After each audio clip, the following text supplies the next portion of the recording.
the 21st century that are great ways of approaching these problems. Games have inspiring stories and have messages of hope and represent voices of the unheard and show us seemingly impossible problems can still be solved, and also may be warm, welcoming, and healing spaces for us to enjoying these things together.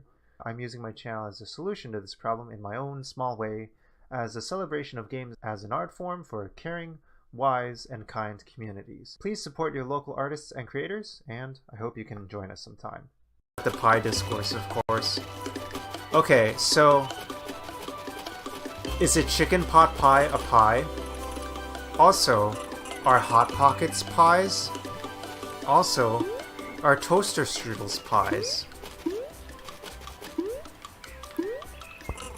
Outlook point.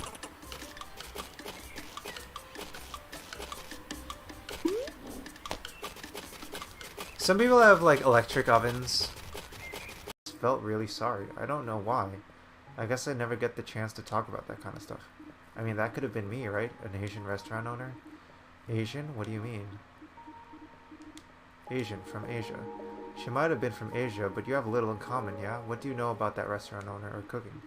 Well, I mean, I wasn't saying I was the same. It's just there's this feeling of, I don't know, like we have something in common. Well, I think you're thinking in the right direction, but perhaps superficially. Asia is so big. I don't think you can claim having something in common just because you look similar. Asia has so many cultures, people, histories. In a way, the term is almost uselessly general. But if you research something with about other causes, other issues, then one day you could share common understandings. Well, I was just trying to help. Oh, I know, it's just, perhaps there's more than just looking like her that made you feel sympathy. Something beyond just like being Asian. I don't... Nice car. It's not my taste, a car, or whatever, sure. Whoops. Whoops! Oh, fuck. I pick up another tire iron. Whoops. Whoops. Where's the tire iron at? Uh-oh. Shit. Where'd the tire iron go? I threw the tire iron. Shit, I fucked up. Shit. What am I doing, man? Take that, you piece of shit. Take that. Take that, bitch. Why am I getting involved in this? When I'm beating down the race car driver, I wore these shoes. I'm messing up my shoes to fuck up your car, bitch. I'm wearing these. Alright. Come at me, bro. Why am I punching random people now? Who are you? I don't even remember the support to indie game developers in Southeast Asia with the Toge Game Initiative. Please, if you're from Southeast Asia or know developers from Southeast Asia looking for a fund for your game project, submit a pitch deck and get up to $10,000 US. Yes. Who develops the developers? I don't know. Their parents, I guess. I don't know. I guess also like their influence. Pretty big jump from that game to this one. For one, Link's got all this bling now. It's so stylish.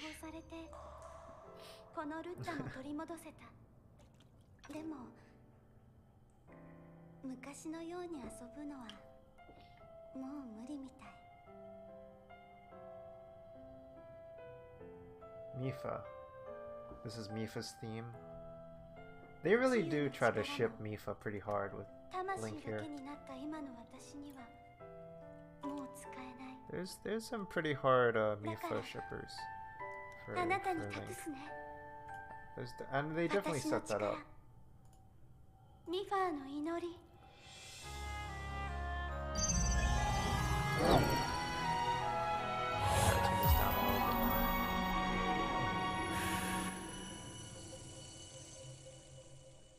Let me know if the volume of the game's too low or if you want me to turn it up.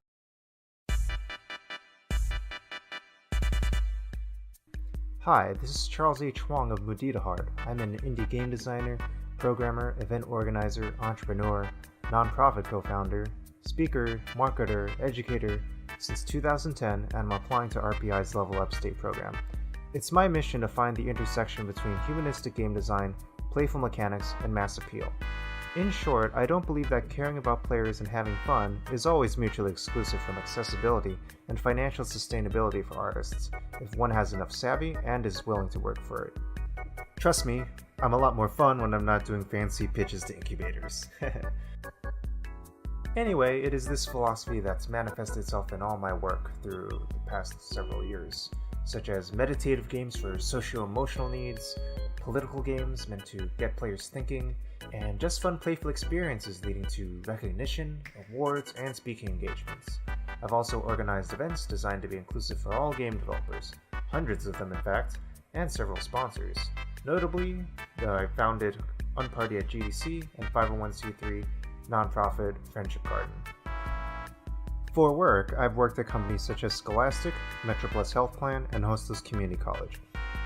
My path has led me to be an MFA candidate at NYU Game Center currently, and that has been very rewarding. In the past, I've done work as an individual creative, and my work has always been a side hustle. It is my hope that with the funding and mentorship over the 8 weeks at RPI's Level Up State program, I'd be able to take my work to the next level by commercializing it and finding its business potential. I hope you'll consider me, and I'm looking forward to hearing from you soon. Thanks, this is Charles from Muditaheart.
Each year, 250 million people are affected by The biggest attack by one European state against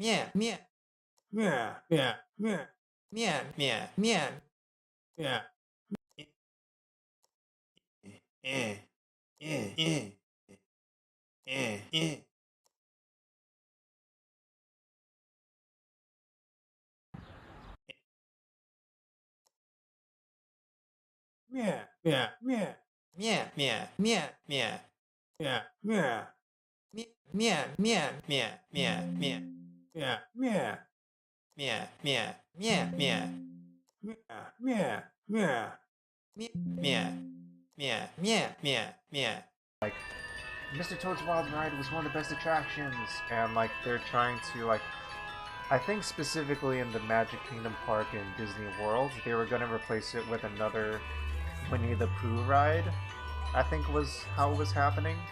And there was like a huge campaign by the Disney theme parks audience to like save Mr. Toad. There was like a whole campaign to be like, save Mr. Toad's Wild Ride.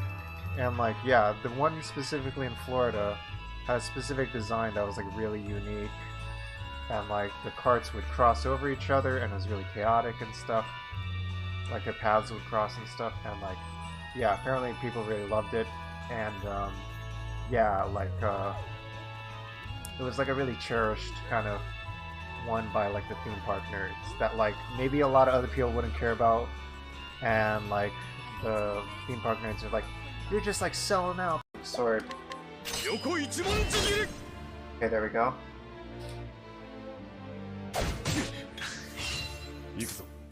I gotta say, Earhart, your hair is much nicer than mine. You have much nicer hair than I do. I have to wear this hat. To wear this hat, it just cover up my hat hair, Earhart. Let me just put it this way. I'm wearing this dorky outfit that wouldn't be very good at the Met Gala, Earhart. You seem like you would be a little more ready for the Met Gala, Earhart. That's for sure. So fucked. All I have is sword. Like, Mr. Toad's Wild Ride was one of the best attractions, and like they're trying to like, I think specifically in the Magic Kingdom Park in Disney World, they were gonna replace it with another Winnie the Pooh ride, I think was how it was happening. And there was like a huge campaign by the Disney theme parks audience to like save Mr. Toad. There was like a whole campaign to be like, save Mr. Toad's Wild Ride. And like, yeah, the one specifically in Florida had a specific design that was like really unique. And like the carts would cross over each other and it was really chaotic and stuff. Like the paths would cross and stuff, and like, yeah, apparently people really loved it. And yeah, like it was like a really cherished kind of one by like the theme park nerds that like maybe a lot of other people wouldn't care about, and like the theme park nerds are like, you're just like selling out. Yeah, we got a lot of streamers in here, so yeah, definitely okay with that. And yeah, pretty cool people. Oh boy, we're getting a lot of emojis now. Can't even see the game anymore. Why can't I do this? What did I do the first time? Maybe it is pulling it back.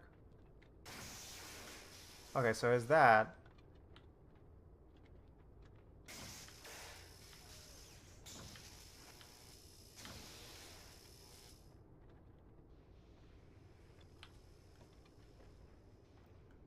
That's good, that's good, that's good, that's good, that's good, that's good, that's good, that's good, that's good, that's good, that's good. There we go, we got it. Oh. Get some burrito and pugs for that. Okay, what's happening now? I pressed that without looking at the screen. What's happening? I'm spooked. Yeah, go raid. Okay, getting a lot of emojis going on. Hey folks, this is Charles, aka Muditaheart, and welcome to my channel. I'm a second-generation Asian American, a game designer, and game developer based in New York, and I'm here to say a little about what we're about. So, the world is obviously facing various crises in 2021. There's the obvious ones, but also subtle ones, like crises of pessimism, cynicism, and loneliness.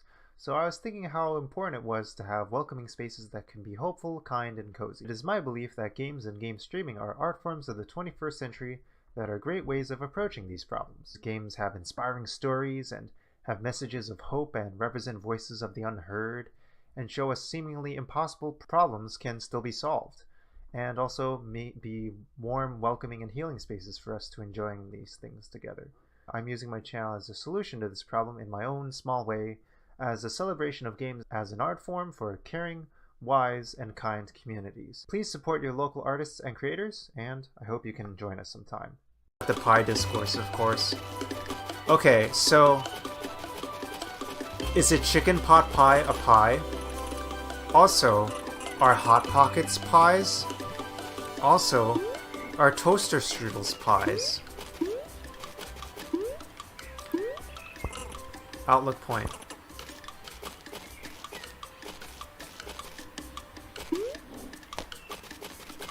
Some people have like electric ovens.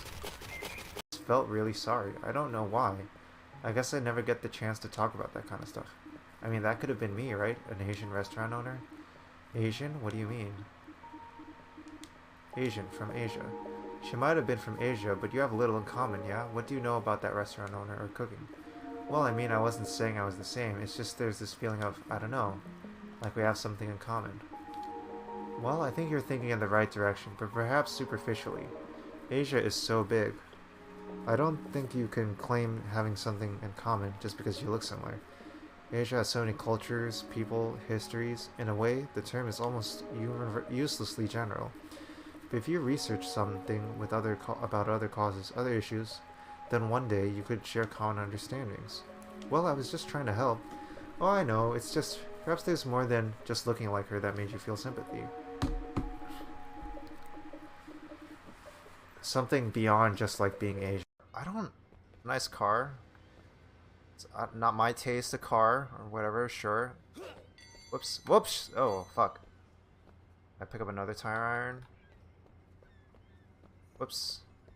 Whoops. Where's the tire iron at? Uh-oh. Shit. Where'd the tire iron go? I threw the tire iron. Shit, I fucked up. Shit. What am I doing, man? Take that, you piece of shit. Take that. Take that, bitch. Why am I getting involved in this? When I'm beating down the race car driver, I wore these shoes. I'm messing up my shoes to fuck up your car, bitch. I'm wearing these. Alright. Come at me, bro.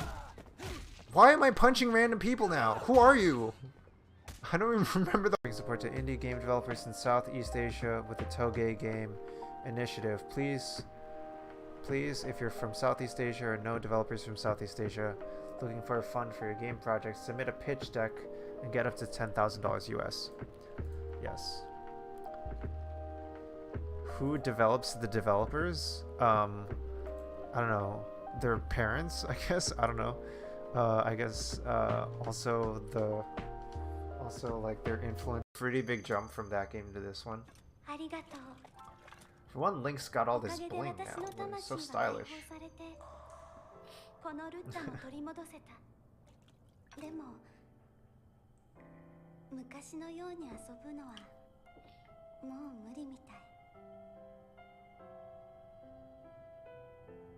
Mifa. This is Mifa's theme. They really do try to ship Mifa pretty hard with Link here. There's some pretty hard Mifa shippers for Link. And they definitely set that up.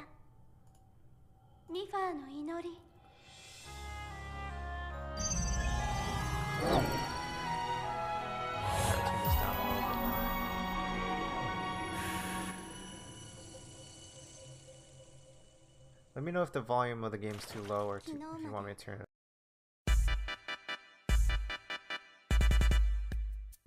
Hi, this is Charles H. Wong of Muditaheart. I'm an indie game designer, programmer, event organizer, entrepreneur, nonprofit co-founder, speaker. Alright, getting funky. Welcome to the Muditaheart stream. Alright, welcome back, folks. Happy Sunday indeed, Backlog Cabin. Welcome. Oh, hello, Notorious One. How's it going? Let's give some shout outs. Backlog Cabin. Gang. Hey, what up, Useless Happy? I can't even keep up with everybody. Whoop. Shout out Notorious One. Shout out to Useless Happy. Yeah. Some very cool people have been jumping into the stream here. Backlog Cabin was getting into some dialogue back in the preloading, and yeah, we were talking about the stream today, the cause for the stream today. Yeah, Backlog Cabin was just streaming last night actually, and he was checking out some really cool games on what was it? He does a lot of retro games, and he has like an amazing, immense collection of retro games, and I think he has really good taste because he's like, he doesn't just he of course knows all the classics, but he goes even extra deeper with them, and like has like this really like kind of really refined, like a really refined palette for retro games, and yeah, I really appreciate his stuff. Yes, the birthday of the PS2, I believe it was let me see if I got this right. The 23rd birthday of the PS2, is that right? Playing what is it? We Love Katamari. Yeah, the 23rd birthday. Yes. Like a fine Chianti. Okay. I was thinking like the refined palate of like a wine, and like I guess a Chianti. I guess, is that a wine? But every time I hear fine Chianti, I always think of Hannibal Lecter when he talks about that scene in the movie, and like I don't know, like I feel like it's people drink it in other contexts too, but that's unfortunately it's my it's my like movie brain at work there. Like I'm a big geek or whatever. So okay, you did also. Okay, cool. But yeah, Backlog Kevin's been a long time fan of the stream and like yeah, does a lot of great streaming work himself too. And of course, Notorious One, who just followed according to my notification 15 days ago. Yeah, thanks for joining again. And yeah, had a good time streaming for Notorious One last time. It's hard to remember what we even streamed, but it was some good times, is what I remembered. And yeah, a newer comer to the stream. And we'll get to Useless Happy too, but just for those who might not know. Oh, it's Final Fantasy VII, right? The Final Fantasy stream. Yes, absolutely. Yeah, that was a good stream. Yeah, we did a lot of talking before that, and I think we talked about Jurassic Park and probably Ready Player One and Ready Player Two that same stream. I was into books at that moment, and a little bit of Magic the Gathering. And oh yeah, shout out to Large Sloth Lemur. Yo, what up, Large Sloth Lemur? Last playing Civ 6, sweet, nice. Large Sloth Lemur was just in the stream last night, and yeah, we're doing part 2 of it. Hope you're well. I know it's a different time zone for you over there, so feel free to hang out and feel free to dip whenever you need to. I know, yeah, you have your own, you know, no pressure, but I'm glad you're here, and I appreciate you being here while you're here. So yeah, and let me see. Useless Happy, of course, is a long time, very loyal streaming fan, and yes, also, yeah, I know him in real life as well, and yeah, and tunes in all the time, and has given a lot of hot takes and fun feedback into the mix of like all the different media we've been showing and talking about. And I like going back and forth, and yeah, livens up the discussion for sure. And yeah, if you want to do that some more, we have a whole Discord for that on pretty much every single topic you can think of in terms of like all this kind of like video game and media and movies and kind of stuff. So if you want to join in and chat about this more and get notifications for this stream, you can do it on the Discord, which this link will be available for 7 days. And yeah, feel free to join the Discord for more chatting. And we chat about all kinds of stuff. But if anything, you get to follow my notifications for when I go live, and you get to see the VODs and podcasts I share. And you get to see other streamers share their stuff. And other than that, you can just check out memes, videos, food, news, politics. I don't know, there's so many categories. But yeah, feel free to join the Discord for all that. Yeah. I think that should be everything. We have some stuff to get to. Yeah, let's play some music. Let's get some music going. What should we play for music? Oh yeah, let's play some more Euro Truck Simulator music.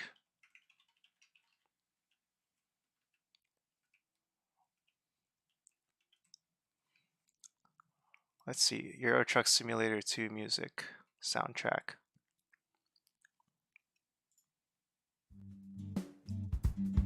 Oh yeah. Oh yeah. Oh yeah. It's popping off now. This is a partay. Oh, you've been playing? Oh yeah, what's been everybody been playing? Metroid Prime Remastered, great game. Yep, solid series, beloved series. I feel like it's set like the stage for like a lot of kind of first-person shooter games, and like I think the AR. I think we didn't even call it AR back then, but like the camera scanning mechanic in the HUD of Metroid Prime kind of like was like ahead of the curve in terms of like a lot of AR technology we're exploring now in the real world. So I think that's pretty cool. Yeah, and then it's also in a lot of games. Like even I was playing Gotham Knights yesterday as part 1 of this Earthquake Relief stream, part 1. And yeah, that already had like some of the AR kind of stuff that I feel like was in Metroid Prime. But I guess a lot of games do that kind of stuff nowadays in general. So I don't know. I feel like there's like shared lineages that all these games have and all that. So yeah, yeah, and yeah, that's a cool game. Let me know what else. I don't know if anyone else wants to let me know what they've been playing. Feel free. I guess I know what Backlog Haven's been playing. I was just playing Wheel of Katamari yesterday, and also that I think he was playing a shoot 'em up shmup game earlier. Top-down space shooter shmup game. Yeah, and yeah, cool. Civ 6 all day, every day, baby. Yeah. Civ 6 all day, every day. Yo, that's Civ 6 can very easily be a lifestyle for sure. Twinkle Star Sprites. I don't even know that one. Twinkle Star Sprites. Wow. I gotta look that one up. Okay, let's switch over to the other view here. Twinkle Star Sprites. Okay. Star Wars Episode 1 Racer. Okay, I am very familiar with Star Wars Episode 1 Racer. That is a very interesting game series. I used to play Star Wars Episode 1 Racer for Nintendo 64 when I was growing up, and I was really into it. And I was playing the campaign. It's a very unique game. It's kind of a game where, like, if you don't know what you're doing, you can, like, screw up your file and you have to start all the way from the beginning, because if you damage your vehicle and you can't repair it, you basically have permanent damage to your vehicle and you have to start over again. Star Wars Episode 1 Racer, very good game. Let's check out Star Wars Episode 1 Racer, and then we'll check out now this is pod racing, and then we'll check out Twinkle Star Sprites. I haven't even heard of that game. Star Wars Episode 1 Racer. Let's see, what can we even see?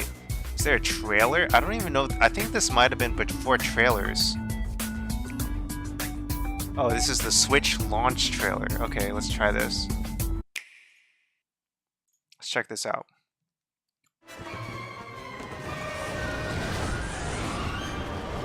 Whoa, sick. Switch remastered, now with motion controls. Awesome. Wow, they went all out for this. It looks good. There's like zero-G racing, which I think is... Yeah, the zero-G racing was a unique mechanic to this game. How many games can you say you did zero-G space racing? You have to look at games like Formula 1 and stuff, but how many of them have zero-G? You can spin 360 degrees in zero-G space racing. It's pretty cool.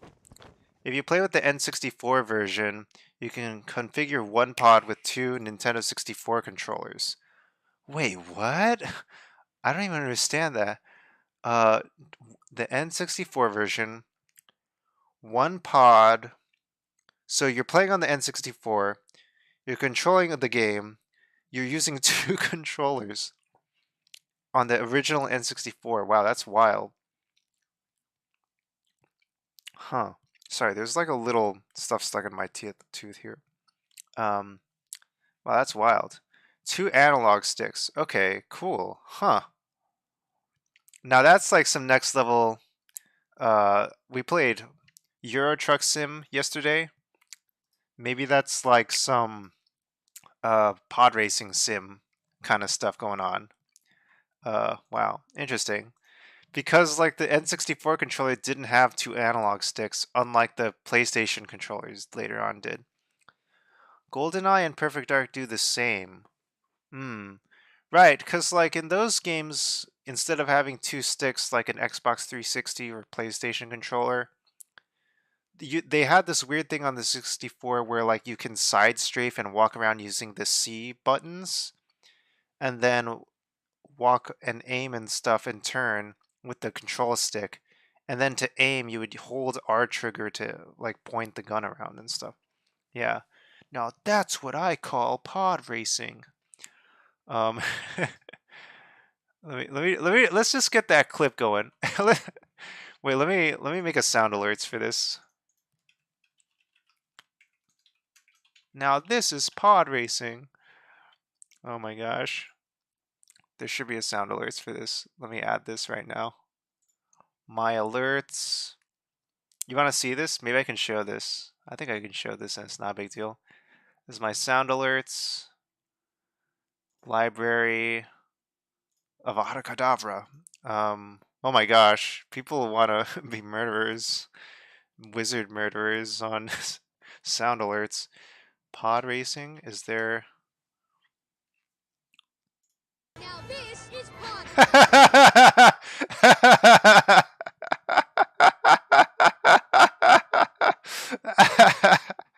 I don't know why that's so funny to me. Now this is pod racing. There we go. That's a little louder, I think. Now this is pod racing. Now this is pod racing. This feels a little more artifacty. Now this is pod racing. Okay. Now this is pod racing. Now this is pod racing. Now this is pod racing. Is it just the levels on my computer or something? What's going on? Now this is pod racing. I've been playing it 10 times in a row. Now this is pod racing. Now this is pod racing. I think this one sounds a little better by Frida Frat Boys. So I'm gonna go with the Frat Boys here. Alright, extension 0 bits. Channel points 0 bits. This is pod racing. Add sound button, and let's add an overlay. So these are all the overlays. If you choose any of these sound alerts, they should have a image here. Let's new media, animated GIF.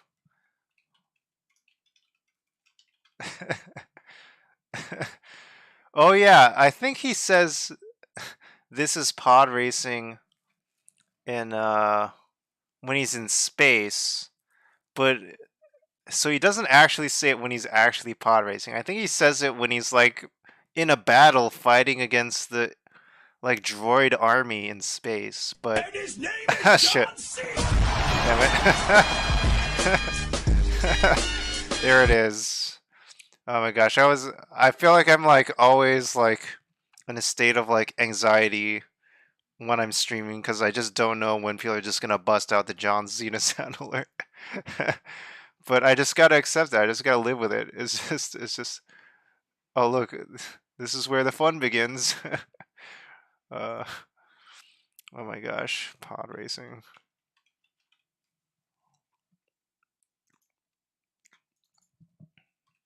Pod racing. Okay. Wait, let me see. Let me see if I can test it. Okay, there we go. Muditaheart just followed. Now this is pod racing. Okay, so that showed up. Now let's set this up. Now this is pod racing.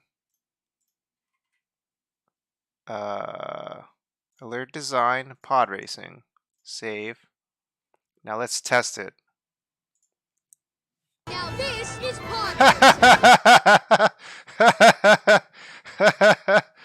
Oh my gosh. That's so funny. Oh, the automod. Why did the automod get all the things Large Sloth Lemur was doing, but not this one? Come on. Come on, what are you even doing? Ban. Goodbye. Hi. I as much as I love offers to increase my follower count, I would I don't even know what to say. I'm not even gonna say whatever. It's a scam. But actually, let me pause this for a second because yeah, I guess we'll talk about what we're streaming for today. Hold on, please no John Cena right now. We're actually going to talk about something serious.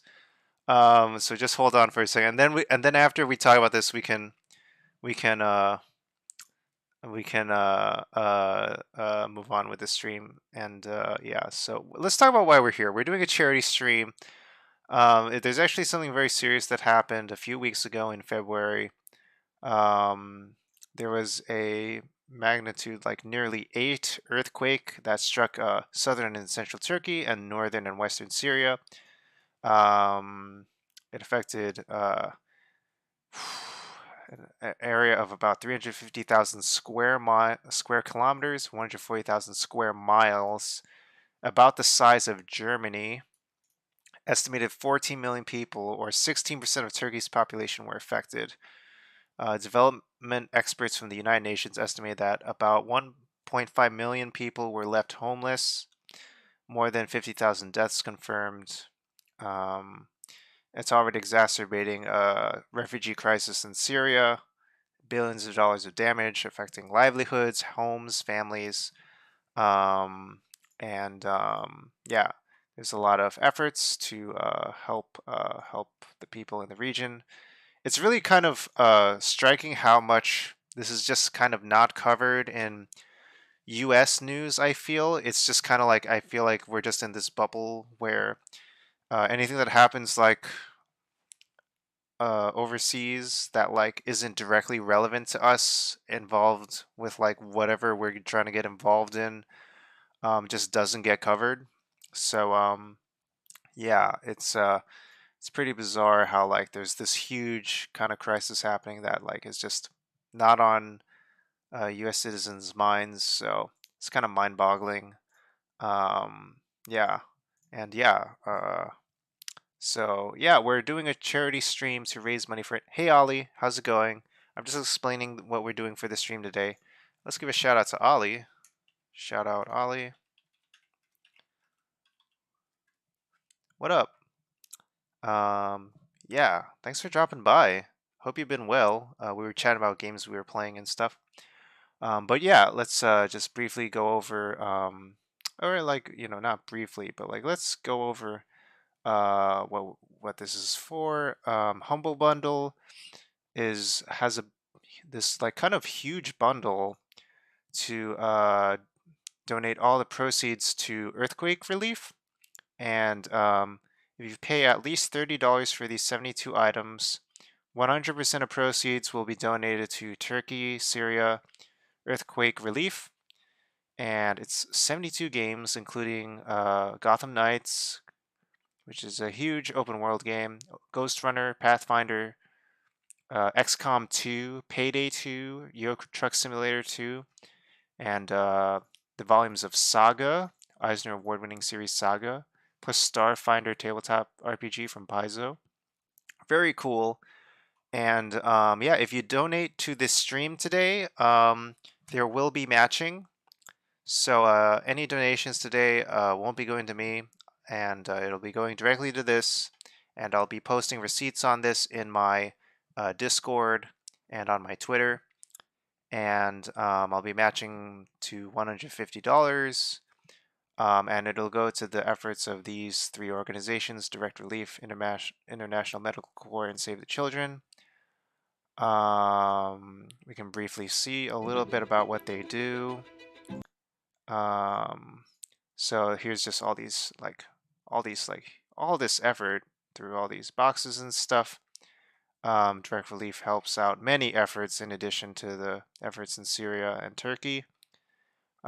Just like all these natural disasters, and we're facing even maybe more disasters lately, it feels like. And it's affecting people who, yeah, again, like don't have a lot to begin with. But yeah, so this is what Direct Relief does. And their lives are just as valid as ours, of course. I mean, they're just people like us. And here's International Medical Corps. Similar kind of efforts. And here's Venezuela. Here's Pakistan. Here's Ukraine. Here's Florida, Puerto Rico. And like, yeah, it's not even just like overseas, it's also in the US too. Like people of all kinds of crises are all kinds of people need help. Yeah, it's not always just like wealthier countries giving to less economically well-off countries and whatnot. It's yeah, so it's pretty much anybody who needs help. Yeah, so just give an idea of like what it looks like. And here's Save the Children. Yeah, again, similar efforts. It's yeah, climate, rising costs. And yeah, it's pretty wild how much this stuff isn't really covered in the news. I mean, I feel like, yeah, whenever there's like something really dramatic happening, we pay attention in only very specific ways in the US. But yeah. Anyway, you kind of get the idea. Um, uh, yeah, I don't know. I don't know how else to put it. These are good causes. And Humble Bundle's giving to it. And we're going to be checking out some of the games today. And they're also, you can play these games yourself. I'll be matching. And if you buy the bundle, I will match that purchase. Just let me know whatever you bought it for. And then I will match. I will consider that something to match because 100% of the proceeds of this are going to uh, the bundle. So feel free to just buy the bundle and I'll match it. And let me see what else. Let me think. Is there anything else I gotta say? I don't know. Like, yeah, just it's going to a good cause. And oh yeah, one more thing. There's all kinds of crises happening in the world, so I understand that. So yeah, do not feel pressure if you've like already given, or if you are in general, don't feel pressure to give if you're not comfortable with that for whatever reason.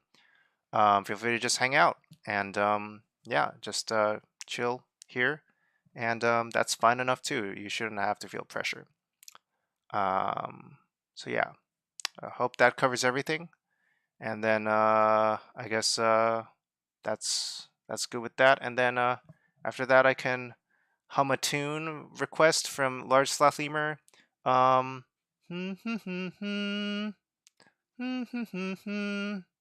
Earthquake relief, humble bundle. All right, let's do it. Let's do it. Let's save the world, people. I don't know. We're not saving the world here. We're just doing our small part. All right, cool. Earthquake relief, humble bundle. What am I doing with my life?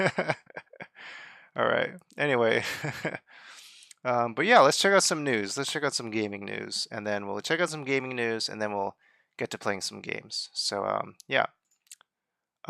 Here's like the February 26th edition of Critical Distance about good writing in games.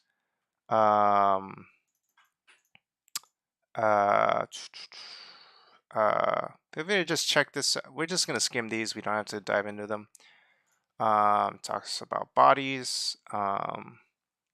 Kiryu from Yakuza 6. His inability to escape from Yakuza life, and their inability to escape Kiryu. The conceives of the original Dead Space as more fixated on dead bodies than living people. Very, very strange in a video game to do that. Here's the February 26th take on Hogwarts Legacy.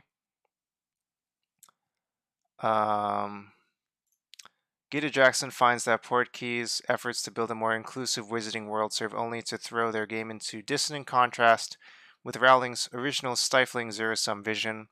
Where the game tries to give players anything and everything they want, Rowling's books wouldn't have and do not. The books are moralizing and judgmental. The dark magic spells, which the game lets you learn without consequence, are called unforgivable curses. Hogwarts Legacy tries to anticipate every type of player, but Rowling didn't want her world to be for everyone. So yeah, it seems like there's already a contrast with like this kind of open world kind of vision for the game, and then like the actual kind of uh uh actual like vision that Rowling had for the game. So that like there is like a good, maybe like a good side and a bad side, and things that are okay and not okay. Instead of like there being like a moral gray or something. Oh yeah, no problem for the John Cena hum. 'Twas a beaut. Feel free to send any more hum requests. And any more sound alerts, feel free to do sound alerts, hearts, emojis. Here's Clyde. Yeah. Okay. Old school. Indie pop legacy of Super Mario Land 2. Is there a Doctor in the Hauser? Resident Evil as a Dr. Hauser like. So there might actually be something that uh, a 3DO game that Resident Evil is inspired by. Interesting. I don't know if I would say the books are moralizing and judgmental. I mean, Rowling Def is. Yeah, I don't exactly know what the exact take is on this. It is definitely a question as to, I guess, yeah, I guess like, yeah, the dark magic spells are called unforgivable curses. So, I mean, just reading this by itself, I'm not sure exactly what the context of this moralizing and judgmental statement means. Yeah, I guess we'd have to really kind of dive into it. Voldemort. Wow, estimated $250 million in 2016. Film rights for the first 4 books to Warner Brothers for £1 million in 1999. Milk the movies. Do do do. Okay, this is quite a thorough article. Half dozen Indians into the Scottish countryside willy-nilly isn't exactly better. Multiple professors are Indian, as are my classmates. There's a potion vendor in a small hamlet that has the same name as my mother. Rowling's hatefulness and stark relief is more diverse along every axis than it is in 1995 when the Harry Potter novels begin. I longed for more Indian representation than just Parvati and Padma Patil. Yeah, it seems like the games are going more further with like with diversity than the original books did. The books came out a while ago, but I don't know if that excuses it. World building isn't strong enough to sustain anything outside of her original vision. Like with Star Wars, seems like a great opportunity.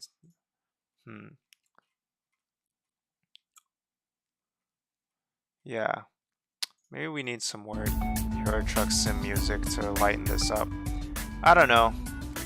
I feel like I have to take a closer look at this article. This is pretty long, and I don't want to slow things down too much. Yeah, this is a pretty thorough take on this. If you want to check this out yourselves, you can. Yeah, yeah, maybe it's like too much to get into right now, but seems like an interesting take. I'd have to look into it more to actually have a firm stance on it. I actually have no idea what the takeaways are. Let's see.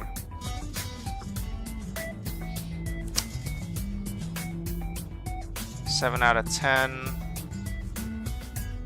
In praise of the 7 out of 10 Eurogamer, I want to be better at finding value in imperfect things because I am an imperfect person, and yet still people are kind enough to give me space to grow and change and fail and succeed. Let's give more games a chance to succeed even if they never do. Games that only got their due with the passage of time. Wow. That's a pretty good take. I like that. Alright, that's Critical Distance this week. Here's Happy Broadcast. Today is Sunday, so that means it's time for another Happier Sunday. And let's turn this down a little bit. So this is Happier Sunday.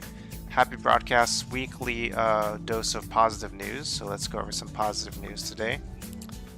Okay, so let's see. Here we go. Oh my gosh. Speaking of our stream here today, this is literally the first time I'm seeing this. More than $6.2 billion was raised by Turkish citizens for earthquake relief efforts thanks to a joint broadcast on more than 200 TV channels and 500 radio stations. Wow, alright. Let's help out with that, folks. Oh yeah, let me get my captions on, by the way.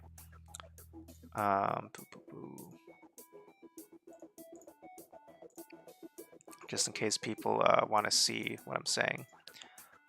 You see what I'm saying? All right, so yeah, this is already tying into what we're doing today. So conservation, and let's hope to, I don't know, chill and you know, give a little more to that, or at least I don't know, bring more attention to it.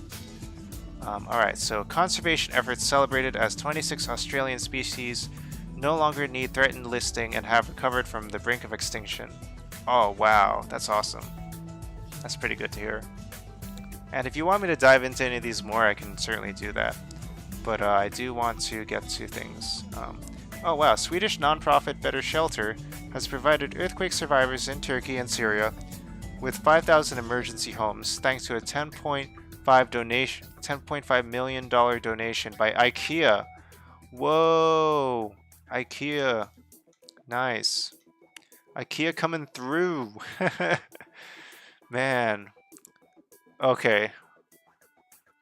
I think this is a great thing they did. Let me just be clear with that. But I just gotta ask this question, and I think everyone's wondering this question. This is kind of a joke question. I'm sure they're very nice and they did something good here. So I don't think we have to think about this question too hard. But I'm wondering, did people have to assemble the furniture themselves? Okay, I had to ask it. I'm sure it's like they probably assembled it for them, or it wasn't, I don't know. Yeah. Or yeah, I'm sure, or that it was like a wonderful effort and everything. I just had to say it. I mean, it's IKEA. You gotta assemble that's what they're known for. You gotta assemble the furniture themselves, right? But this is obviously a very wonderful thing they did. This is the houses. This is the emergency homes. Right, it's not the furniture. Yeah, I think it's said here. That's the homes and not the furniture. Right, that's true. That's a good point. All right, but this is a wonderful thing they did. Amazing. Very happy. A new life-sized robotic elephant will replace live elephants in ceremonies at a temple in Kerala, India, amid growing animal welfare concerns.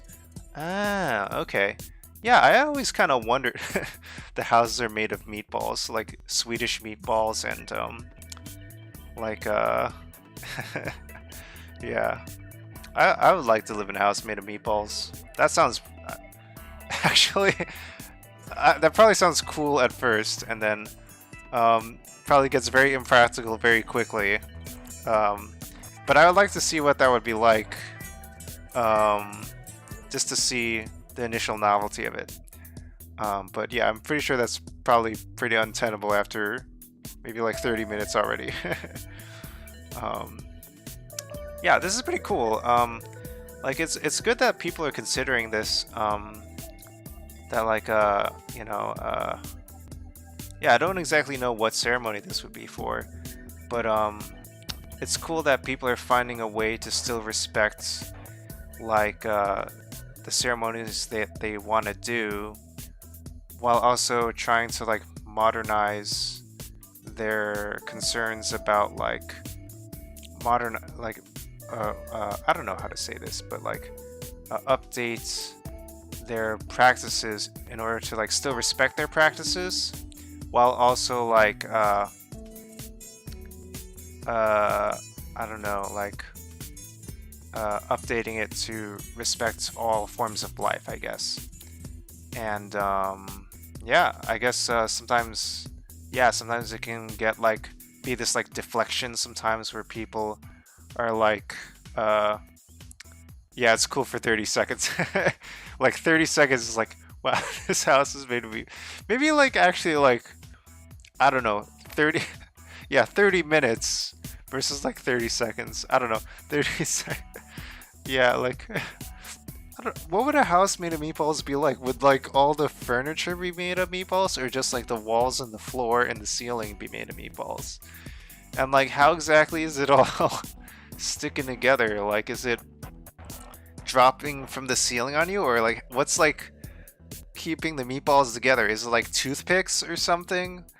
Like, And what's preventing it from like collapsing all around you as soon as you step 1 foot through the front door of it? Like, or is it like built around you as you're sleeping or something, and you wake up in a house made of meatballs? Or like, I don't know. Like, there's so many questions about this house made of meatballs.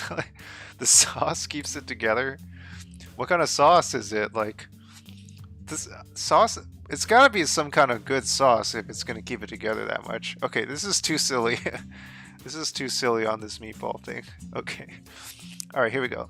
The Seoul High Court delivered a landmark ruling that recognizes same-sex marriage. Ooh, okay. This is a major victory and sets key precedent for LGBTQ rights in Korea. Alright. That's cool. I had no idea about this. That's huge. That wasn't even on my radar. Wow, that's huge news. I mean, like, you know, that's one step. And, you know, in the US, that's I don't know what Seoul High Court means exactly. If that refers to, like, the national, if that's the equivalent of, like, the US Supreme Court, or, like, the city ruling of it, or whatever. Yeah, I don't know. I feel like it's a huge step, but, like, you know, it's also just one step, because I think in the US, we have a lot of stuff like this that has happened, but, you know, even if it's in the law, people's minds haven't changed necessarily, and it has to go in step by step and in waves and all that. So I don't know. Yeah, it's interesting. Do you love positivity? We certainly do. We're enjoying this news right now, and why not support them if you're enjoying this? If you're enjoying this, please follow this news, because we've been enjoying it, and support their work. So yeah, check it out at the link there. Seoul pulling ahead of Tokyo in social modernity. Hope Japan will follow suit. Yeah, I wonder what it's like in terms of that. Like, I've like heard vague things about it, that like certain things are like kind of like, I don't know, like can be relatively conservative over there in terms of those kinds of issues in Japan, but like maybe people are okay with like not voicing it publicly to disturb public peace or whatnot, but like meanwhile they might keep it to themselves, that like socially like they keep up a social facade of like not disturbing the peace, but then like they don't I don't know, they keep their stances to themselves, and then like secretly they like have like stances that are against people or something. I don't know, maybe I'm talking out of my ass, but I feel like I've heard stuff like that at some point. I don't know, or maybe it's not like that at all. Yeah. Yeah, I mean, in the US it's definitely like I mean, I guess we know what it's like in the US, like people are you know, there's like movements, it goes in waves, and then like there's blowback, and then like there's like progress forward, but then there's like, oh yeah, but it's actually about this, and it's actually a problem, and then it's politicized, and yeah, I don't know. Anyway, Kenya could soon give workers the right to disconnect, and also you don't feel free to not say anything that like you don't feel comfortable saying. I feel like I'm asking a lot of questions and putting forth a lot of stances that are tough for people to feel qualified to answer on behalf of a whole culture, because there's always nuances between like individuals and not between whole groups of people and stuff. Okay, pretty decent representation in media, but yeah, like you said, people harbor conservative views for LGBTQ outside of entertainment, and government stances definitely affect that. Interesting. Yeah. I see. Yeah. Yeah, it's yeah, that's tough.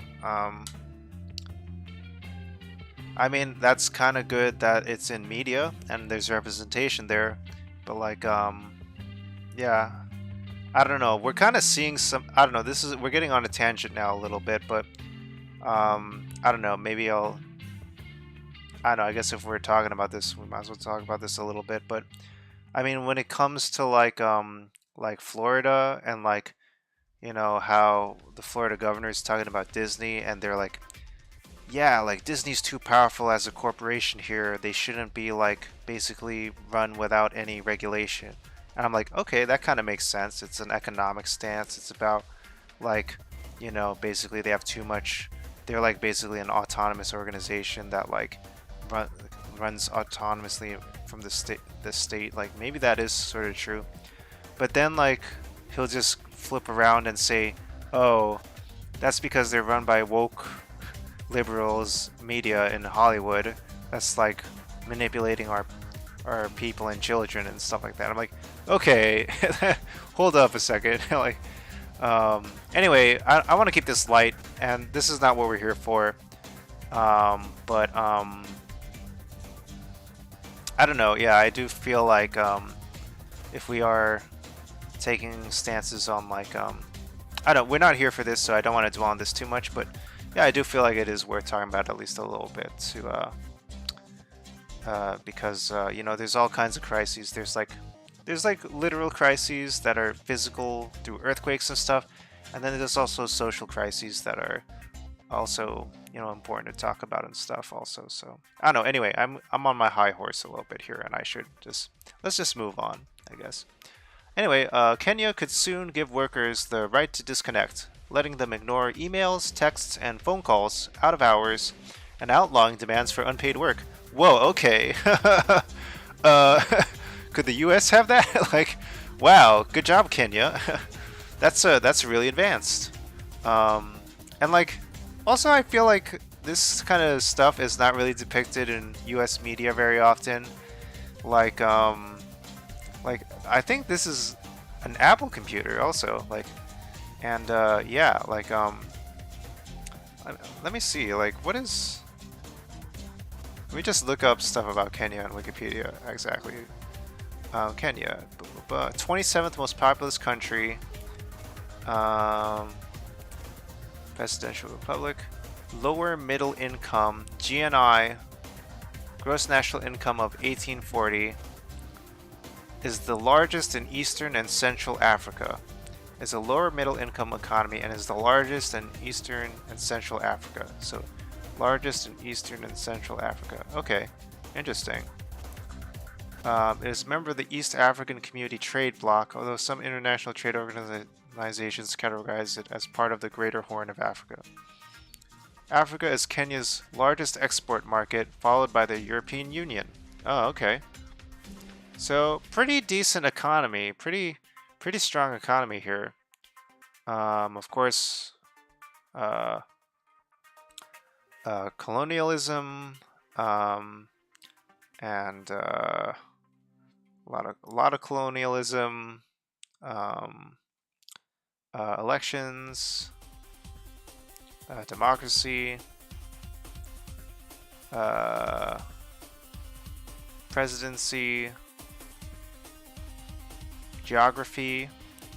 See, Mount Kilimanjaro can be seen from Kenya to the south of the Tanzanian border. I literally did not know pretty much all of this. Interesting. Fascinating. Okay, multi-party system. The president is both head of state and head of government. Executive power is exercised by the government. Legislative power is vested in both the government and the National Assembly and the Senate.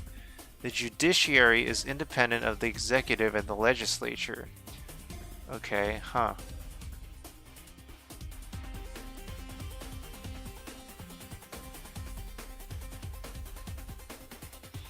Okay, interesting. Okay, and then of course, like, you know, Wikipedia can have a English-speaking U.S. bias and stuff. I don't know, maybe not English-speaking is what I'm trying to say, but like a bias towards like topics that are like I don't know, like maybe like who knows how much this Wikipedia is not biased or or is missing information, or is misrepresenting information. So it's fair enough. Kenya flag is S tier. Yeah, let's talk about that. Oh, tourism. This is cool. Tourism is the second largest source of foreign exchange revenue following agriculture. Photo safaris across 60 national parks and game reserves. Other attractions include the wildebeest migration. Wait, hold on, let me see. What's the flag? Yo, this flag is awesome. That's sick. Coat of arms of Kenya. Whoa. Oh, Harambe.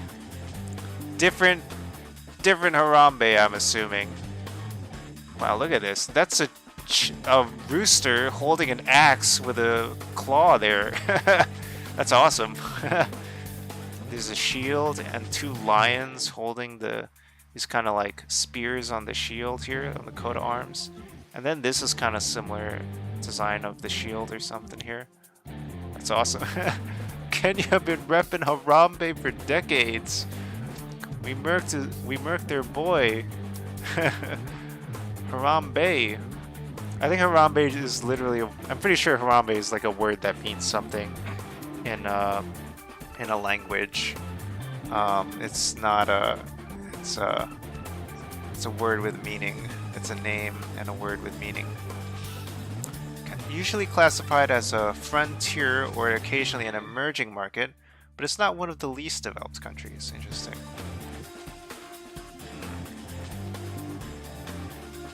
Fascinating.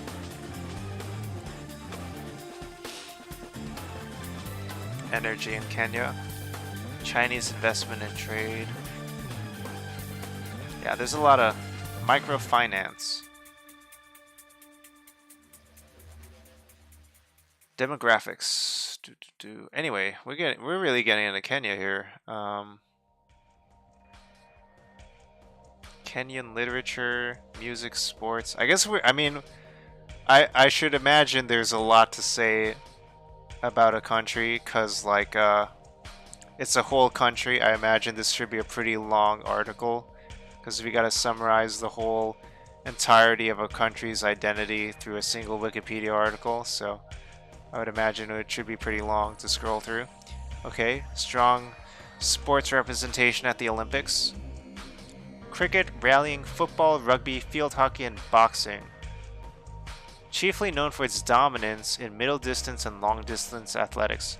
Consistently produced Olympic and Commonwealth Games champions in various events, especially in 800 meter, 1500 meter, etc. Kenyan athletes dominate the world of distance running, although competition from Morocco and Ethiopia has reduced this supremacy. Kenya's best known athletes include etc. Lots of really cool athletes here. So Kenya, distance running. Okay, gotta remember that. Breakfast, lunch, and supper. Oh, this is what they call supper. Okay. They also have 10 o'clock tea and 4 p.m. tea. Sounds pretty cool.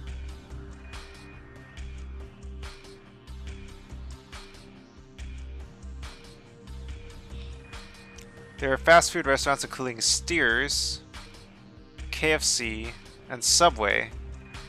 There are many fish and chip shops. Cheese is becoming more popular in Kenya, with consumption increasing particularly among the middle class. Okay. Found this. Harambe means all pulled together in Kenya's national language, Swahili. It is an allusion to teamwork and valuing the community before the individual. Aw, that's a great motto for a national language. Community values. Wow. Yeah, that's great. That's fantastic. Alright, shoutouts to Kenya. Shoutouts to Kenya. And maybe that Harambe spirit is, I don't know, kind of like motivating some of this right to disconnect motivation, culture here. Who knows? Hopefully. Alright, anyway. An electric car developed by students at the University of New South Wales, Sydney, made a record-breaking 621-mile trip on a single charge powered by the sun. Wait, what? Hold on. Let me read that again. 621-mile trip on a single charge powered by the sun. That's a great electric car. This, although like this electric car looks a little silly, I gotta admit, but it's a prototype. It's a prototype. This looks like straight out of like a Honey, I Shrunk the Kids movie or something. But it's made by students. That's better. Wow, I can't even imagine doing that as a student. It's better than the stuff I was doing as a student. It's pretty cool. Nice. 621-mile trip. New South Wales, Sydney. Wow. Fantastic. Okay. Awesome Person of the Week, Jason Arday. Arday, 37, a renewed sociologist, aims to inspire others from disadvantaged and underrepresented backgrounds. He was unable to read or write until the age of 18 and was working part-time in Sainsbury's less than 8 years ago. Now he's to become the youngest black professor ever appointed at the University of Cambridge. Alright, good job. Props. Wow. Wow, that's really cool.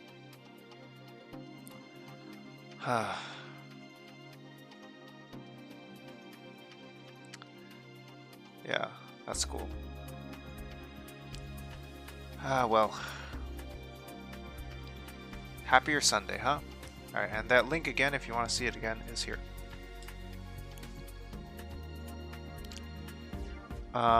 Maybe that's enough of news. We could check out peak action again if we want, but I don't know, maybe we save that for a later break. Let me see, what should we do? Do I feel like a break, or should we start playing games? I've been talking non-stop for like an hour. I feel like maybe a 5-minute break, and then we'll come back, and then we'll play some games. Does it sound cool? Sound good? 5-minute break? Let's do a 5-minute break, and then we'll play some of these Humble Bundle games. So feel free to stretch your legs and stuff. We'll be right back. Cool. Alright, here's Humble Bundle, and you can just listen to oh, this is Gran Turismo music now. That's funny. Feel free to listen to this music. Alright, be right back, folks. See you soon.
Okay, we're back. Just jamming with the bass man there. Bass. All about that bass. Alright. Samu Ohira. Light velocity.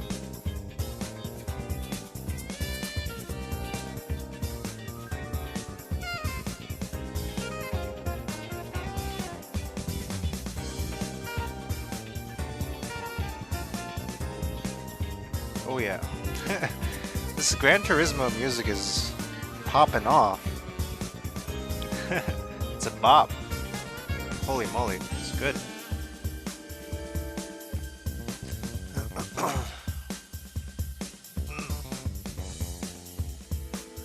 Alright,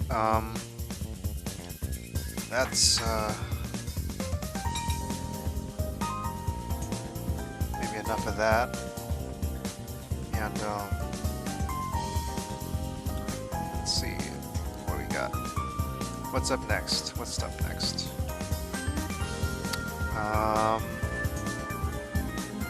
Okay, and yeah, thanks for dropping by Backlog Cabin. We appreciated you being here. Yeah, but feel free to, yeah, if you gotta go, you gotta go, and we appreciate you being here. So yeah, let's check out some games for those of us who are still here. So, I don't know. Let me know what you guys think. I still haven't fully decided myself. So yesterday we played we primarily played Gotham Knights, which is like the premier game of the bundle, and Euro Truck Simulator. Here's Gotham Knights. Pretty big game. And Euro Truck Simulator. Pretty hilarious game. Very good game also. I know it sounds kind of silly to say that, but it actually is a very good game and very challenging as well. Driving a truck is not as easy as I thought it was going to be in this game. And then also, what else we got? Farming Simulator 17. That's also downloaded on my machine right now. Honestly, we don't have to only play humble games, but I just felt like we should at least cover a couple because they're part of the bundle for the relief bundle. So yeah, feel free to you know, request other games too. But I want to cover at least some of the games on the bundle. But yeah, feel free to let me know what any ideas you have. Let me see. We also have Cats and the Other Lives. Cats and the Other Lives is notable as being a Turkish game, and I thought the trailer for it looked pretty cool. I feel like it was at least worth taking a look at. So maybe we'll take a look at this trailer and let me know what you think. So this is Cats and Other Lives, a Turkish game. Have I played any Baba Pays Taxes? Interesting. I haven't played it yet. Is that Baba is you, but for paying taxes? Because that sounds amazing already as a premise. itch.io free game. Sounds like it'll be short, so like, yeah, probably worth checking out. So yeah, why not? Yeah, I might check it out. Sounds pretty cool. And I'm always down to check out free games. Your favorite game so far this year also is a very high praise. So I think, yeah, I'm down. But yeah, this is the trailer for Cats and the Other Lives, Turkish game. A lot of drama going on. I'm into the rotoscope pixel art style, and there's a man on a toilet. You also play as a cat. That's always fun, dude. Your cat jumping in the box. That's kind of gothic, kind of mansion, kind of environment is pretty cool. All the characters and art. Feels like a kind of murder mystery in like New England or something. Seems like a cool idea. It's like pushing a lot of interesting buttons. I don't really know a lot about it. I don't know a lot of the premises, too much about the premise behind it, but it looks interesting. And it's one of the Turkish games in the bundle, so I thought maybe it's worth checking out. And let's see what else we got. Mirror Moon. Mirror Moon EP I thought looked pretty cool. I think I heard of this. Santa Ragione. Mirror Moon. Let's check out some Mirror Moon.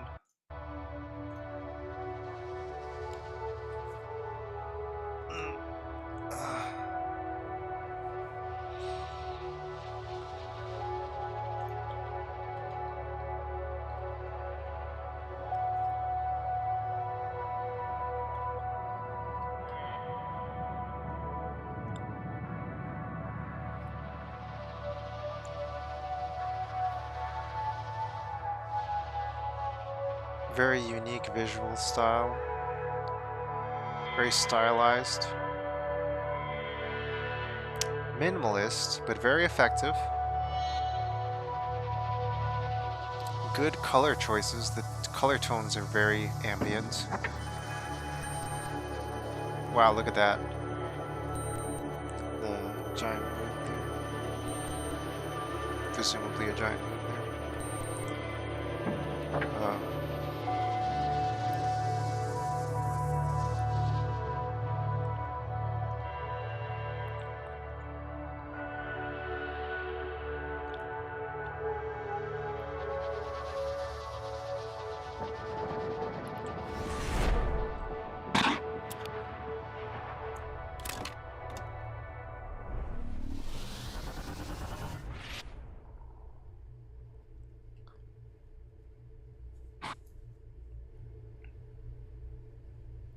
MirrorMoonGame.com.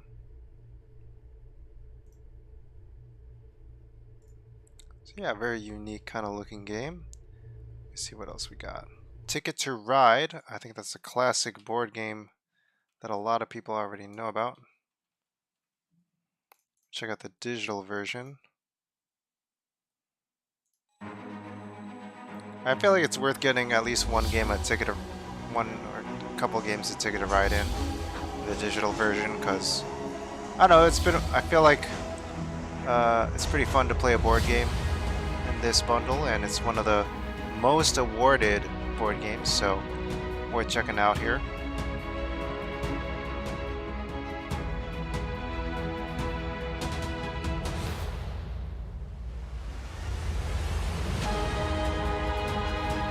Very, very famous game. Okay, so they have US, Europe, India,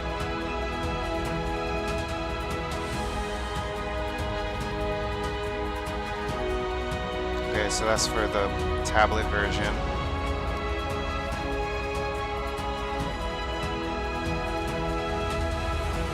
Cloud saving. She's got a ticket to ride. She's got a ticket to ride. She's got a ticket to ride, but she don't care. All right. Calico. Thank you for your applause. Thank you. Thank you. All right. This is another game that looks kind of interesting. Seems like people were checking this out on Twitch, and I don't know. It's another cat game. I don't know.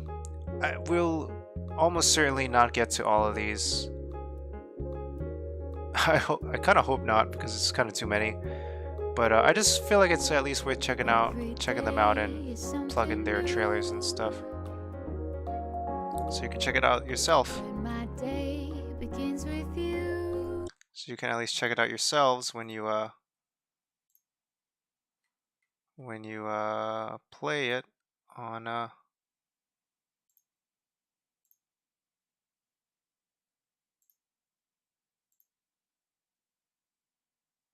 I think it's Vietnamese. Why? Alright, so it's a cat game. You run a cat thing. It's cats.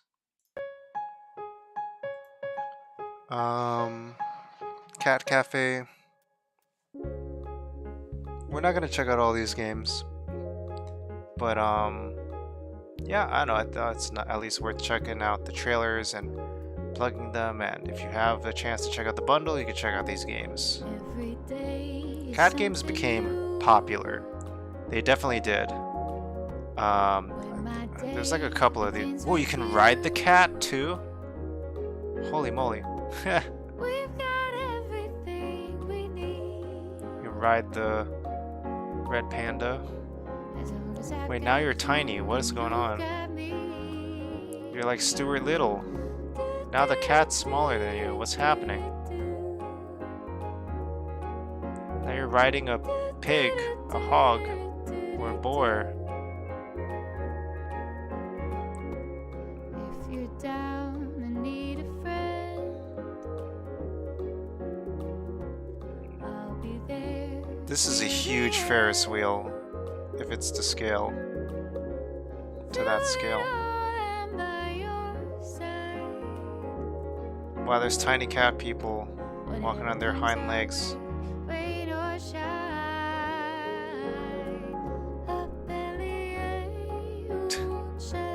This might be too much for me. I don't know. I mean, it seems pretty chill, but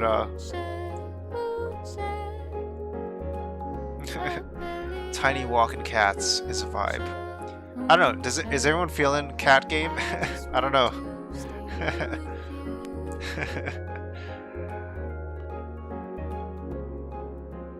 I don't know. Maybe the stream would push me out of my comfort zone, and then we can all enjoy the experience together. Whoa! And there's a magic broomstick. Okay. Could have introduced that a little earlier. Walking tiny cats. Whitethorn Games. Interesting studio. And then the last one I had on the list was Arcade Spirits. So Arcade Spirits takes place in a timeline where the 1983 video game crash never occurred. And arcades are still popular. So you work at a popular arcade, host to unique personalities and customers. You go down different quests. Who will you meet? You'll find romance. You design your character. You have role-playing choices for relationships. You have an identity identifier system. Personality traits. You can choose from everything you can choose, from your relationships to your personality to your crisis management moments, and a myriad of other decisions will have an effect or the future of your arcade. So interesting. Let's check it out. This game is $20 full price, but it comes with the $30 Turkey Syria bundle.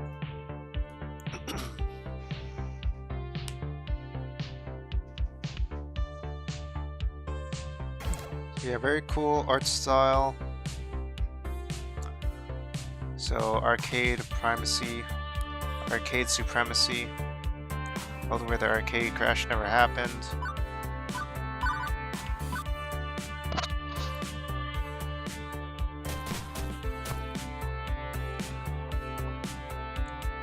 So yeah, I mean, we don't have to check out all these games, but it's at least worth like showing off a couple of cool games that look cool. So dating, video gaming, video dating.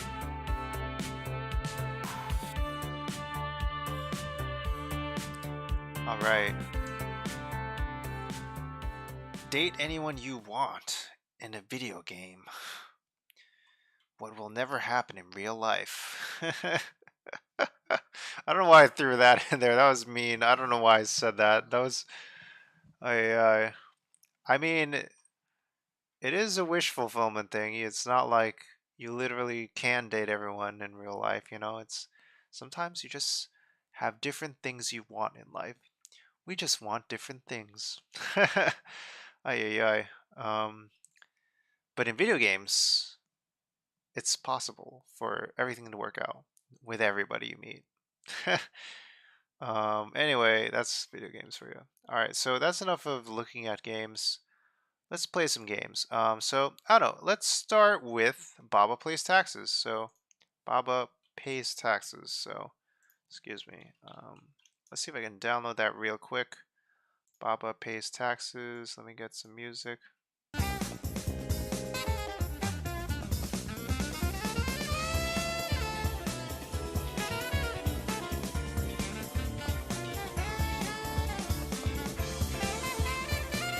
it's actually by the developers of Baba Is You, isn't it? Interesting.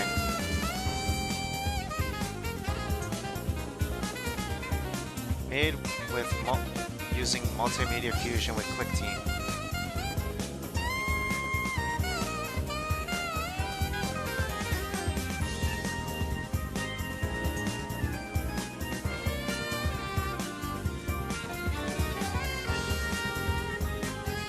It's got a README text file.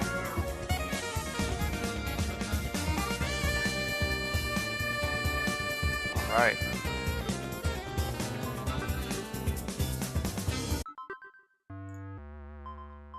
Let's get these taxes going on here.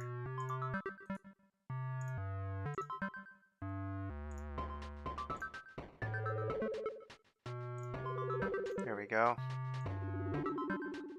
Yes. Bigger. This needs to be bigger.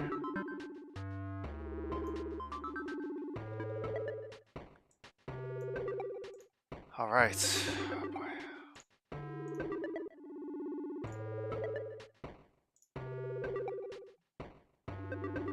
Australia has built their exoplanet expedition. Wait, what are you talking about? Should I look it up?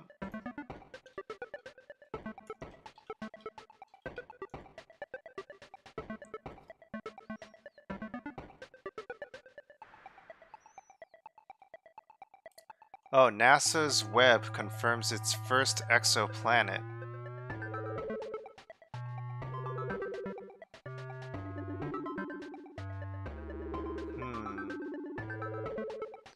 List of nearest exoplanets. Space Australia, we're going on an exoplanet hunt.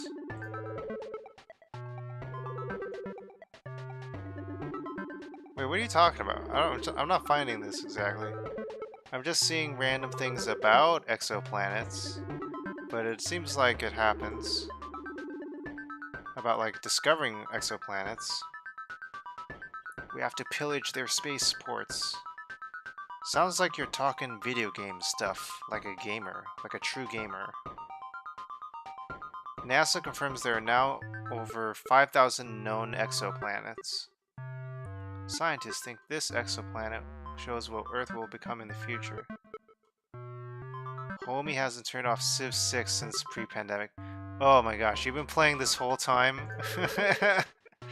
What am I, chopped liver? Alright, you're playing Civ 6, I see. Here we go, let's just focus. Let's focus here. Alright, focus up, focus up. Alright, Baba has to file taxes. However, Baba has one big problem. Writing and reading are not Baba's strongest suits.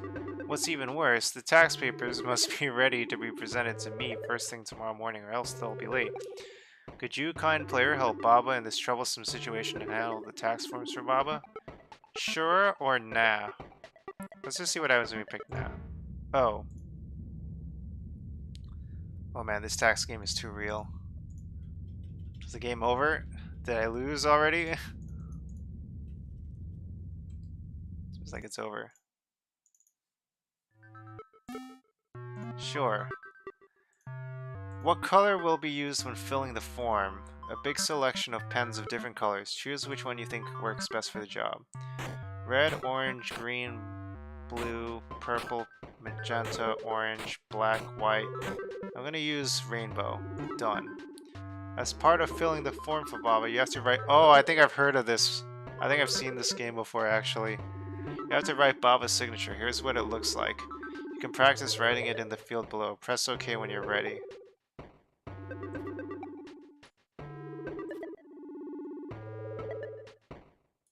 I think I'm doing pretty good. Kinda.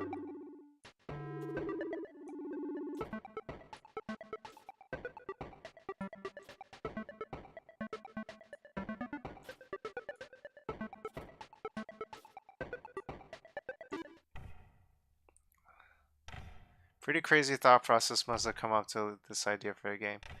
Tax form B48A. How to fill this form. On this form, you'll be asked to answer both multiple choice questions and to add your signature. Multiple choice questions. Every answer option has an empty square next to it. Draw a cross over the square that corresponds to the answer you wish to give. Do not cross more than one square.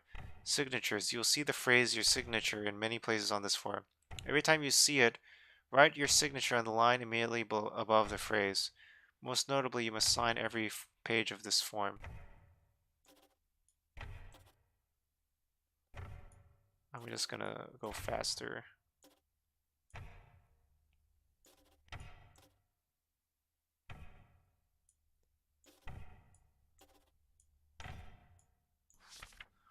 Overview. Use this form to report your taxable income and details of any such income herefrom, less any taxable income that doesn't fulfill the definition of income as set forth in the What is Taxable Income Act, Section 3, Article 5, or is otherwise exempt through either 1. Being inaccessible, 2. Having been hidden underground, or 3. Not existing.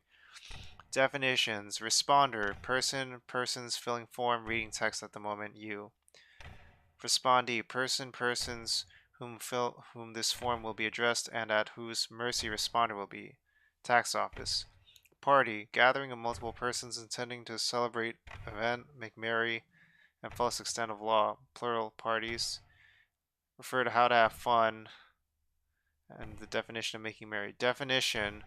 A term that summarizes a specific intention or meaning of a function, thing, or concept in order to 1. Bring clarity to discussion, or 2. To deceive individuals. What in the world? Now I don't like that I read this. Deceive individuals. Intention. The plan to perform a specific activity or deed. Meaning. The purpose pertaining to a function, thing, or concept as defined by its definition. Purpose. The meaning or intention of a function, thing, or concept as defined by its definition. This is a circular definition. Function. A semi-self-contained paragraph of programming code that can be called by other functions or parts of programming code. Blah, blah, blah.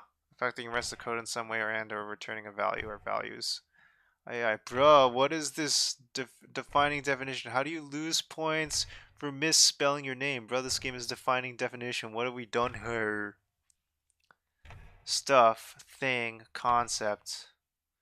Disclaimer. Responder makes sure to read each question and carefully answer to the fullest extent of their knowledge. If any details pertaining to answers in questions in this form will be subject to change, it was responded to the filling form with updated use of supplementing form K3KE. Oh my gosh.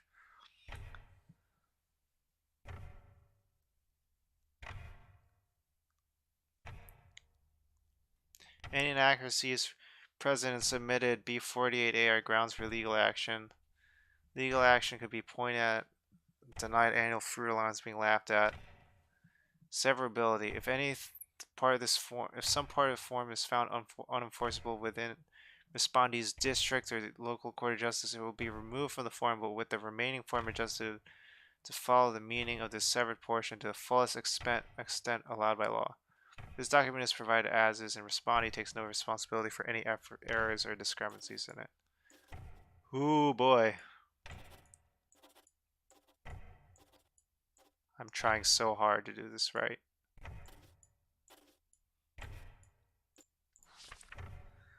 Responder's name, your signature. I thought no one could create a more ridiculous game than Truck Simulator. I was wrong. It gets better.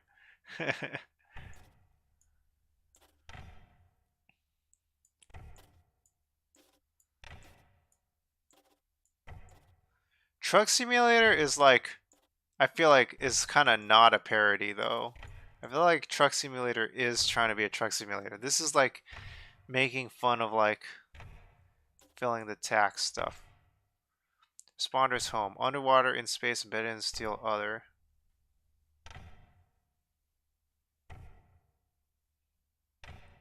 I don't know. In space. ID number. What is this form for? Taxes, food, or other? What are clouds made of? 1, 2, 3, 4, 5. I guess they're kind of made of water. Are you a robot? Yes, not int. Yes, int, not yes, int.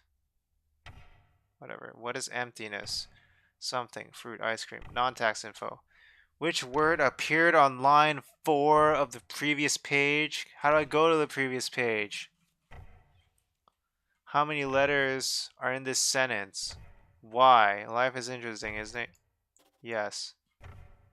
Your signature.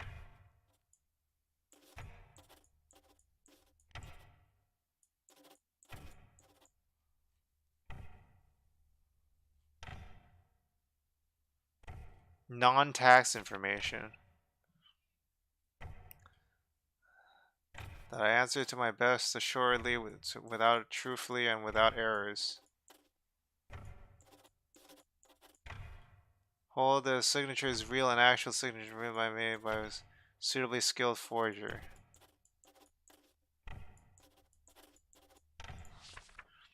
Certify I answered in a form by myself, answered and instead spent reasonable effort to imitate my thought patterns and flow of logic to adequately simulate me. Come on. To the best of my knowledge, I really exist. Oh my gosh, getting existential. Promise to not haunt the tax office. Your signature, your signature, your signature. Ah! Ah! Why are you doing this to me? Why am I still filling this out?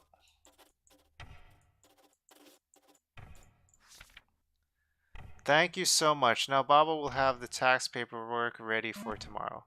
The next day. Okay, thank goodness. Here we go, here we go, here we go. What are taxes? Here's how well your signature is matched to Baba's. 0. This is 0. This is 34. This is 62.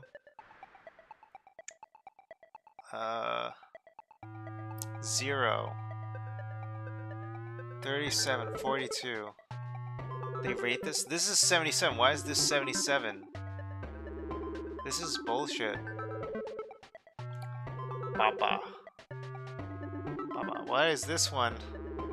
This one looks the same as this one. Why is this different?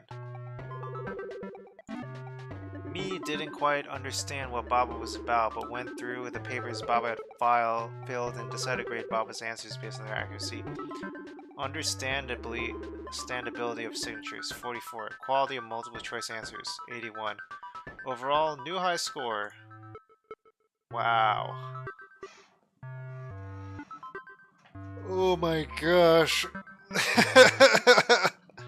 Who made this game? Franz Kafka? This feels like a Franz Kafka game. What the heck? Oh my gosh. No. Franz Kafka. Ugh. If you don't have a mouse wheel, you can scroll using WS or up-down arrows. Okay. Oh my gosh. Okay. Okay, little palette cleanser game. Little palette cleanser game. Alright, what else we got here? So that was Baba Is You. If you want to check out Baba Files Taxes, if you want to check out Baba Files Taxes yourself, it's from the Hempuli itch.io, which is the same itch.io that does Baba Is You. So you can check it out here. Baba Is You. Baba Files Taxes. Holy moly. Wow. Son of a gun. It reminds me I have to do taxes. Stupid taxes. I literally played a game on my stream called Turnip Boy. It does tax evasion. Let me see. That was a stream of mine. I did.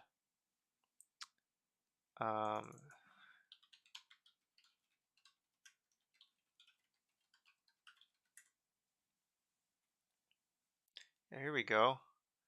I literally did a stream like this. Thanks for the recommendation, Useless Happy. I'd like seen that game before, but I wasn't sure exactly what happened in it. So now I know. And like yeah, and now I'm reminded that I gotta do my taxes. Whew, alright.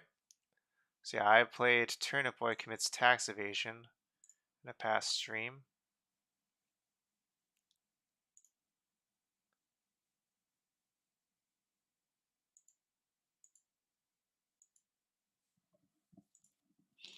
Peppa Pig, Turnip Boy, Wholesome Gaming News. Of course this Useless Happy recommended it. Seems wild.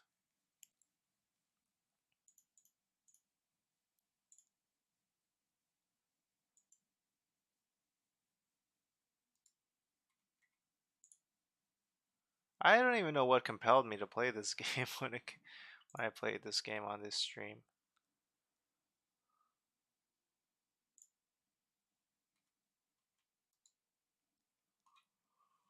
Alright, so that's some taxes games. Alright, so that was, what's it called? Baba Files Taxes. So I'm going to add that here. Update the Twitch stream to say that. Before we move on, just to put the tag there. Let me see.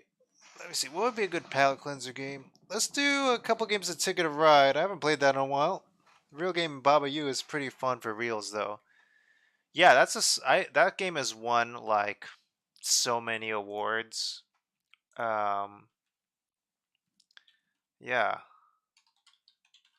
like Baba Files Taxes is just like a joke game that's like supposed to like uh like it's I don't even know if what it has to do with what it has to do with Baba Is You even. I don't really know how it relates to the Baba Is You uh universe. Let's see.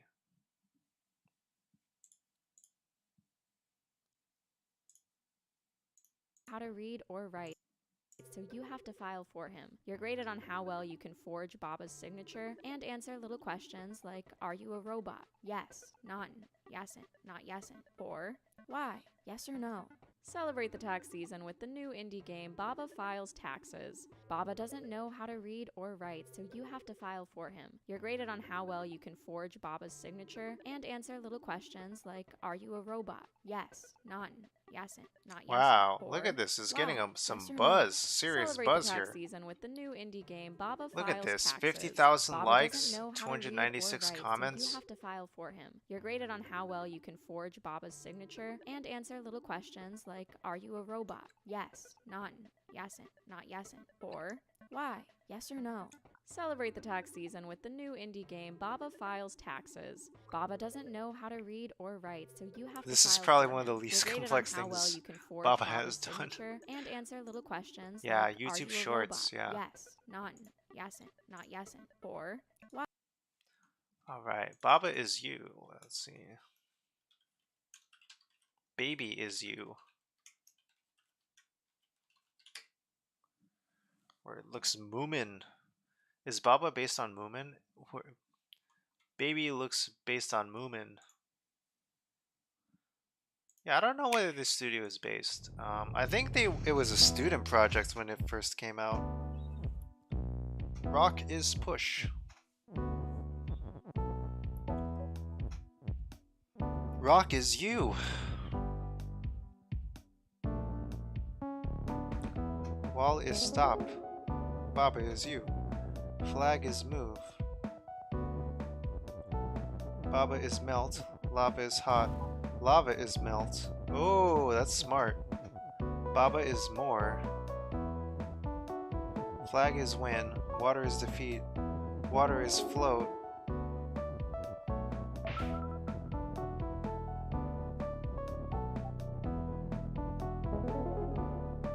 Whoa! No! go. There we go. Baba Is You. There's a little taste there. Yeah, this game did pretty well. Very popular game. Pretty good for a student project, gotta say. Like I feel like it's very hard to live up to that. I feel like they needed to do Baba Files Taxes after Baba Is You came out to like kind of like get some stuff out of their system after dealing with all the success of Baba Is You, because it's a insanely popular game that just kind of blew up, you know. So yeah, how Baba Is You makes brain busting puzzles. Wow, Game Maker's Toolkit. All right. Sorry, I don't know if you heard that. Okay. Anyway, excuse me. Let's see. Let's see. What do we got here? Let's play some Ticket to Ride. A little palette cleanser here. Let's see how. We gotta install it for the first time. Here we go. Okay. Here we go.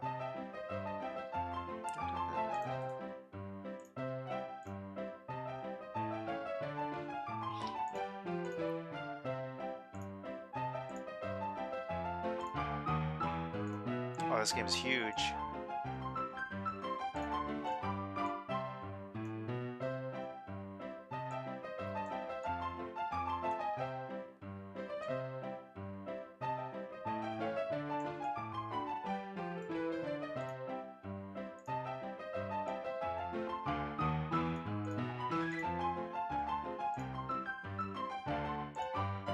Alright, so some Ticket to Ride. Let's play a game.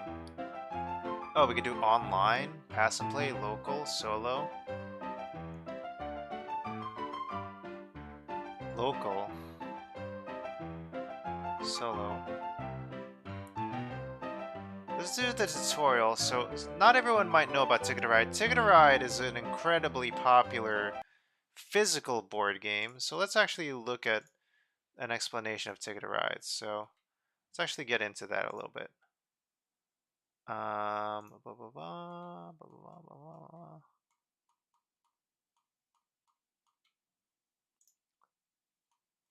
Ticket to Ride.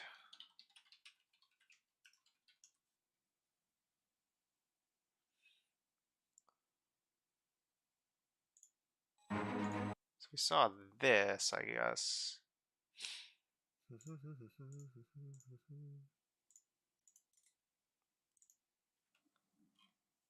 Let me see how to play gameplay trailer.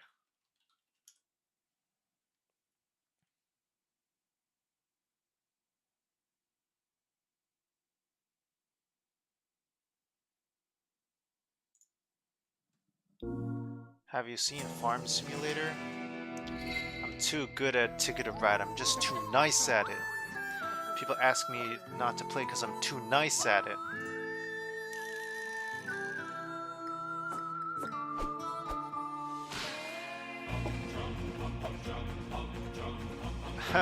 What is this trailer? That's so cool. Looking for new ways to challenge your friends? All aboard Ticket to Ride, now on Wait. Link for PlayStation 4. Wait a second. Put your skills Did of you see strategy that? to the test to link cities together in Hold this on. railway-themed classic game. Connect more than cities in Ticket to Ride. Ooh, steamy. Tension with the cookie. Players. So, hold on.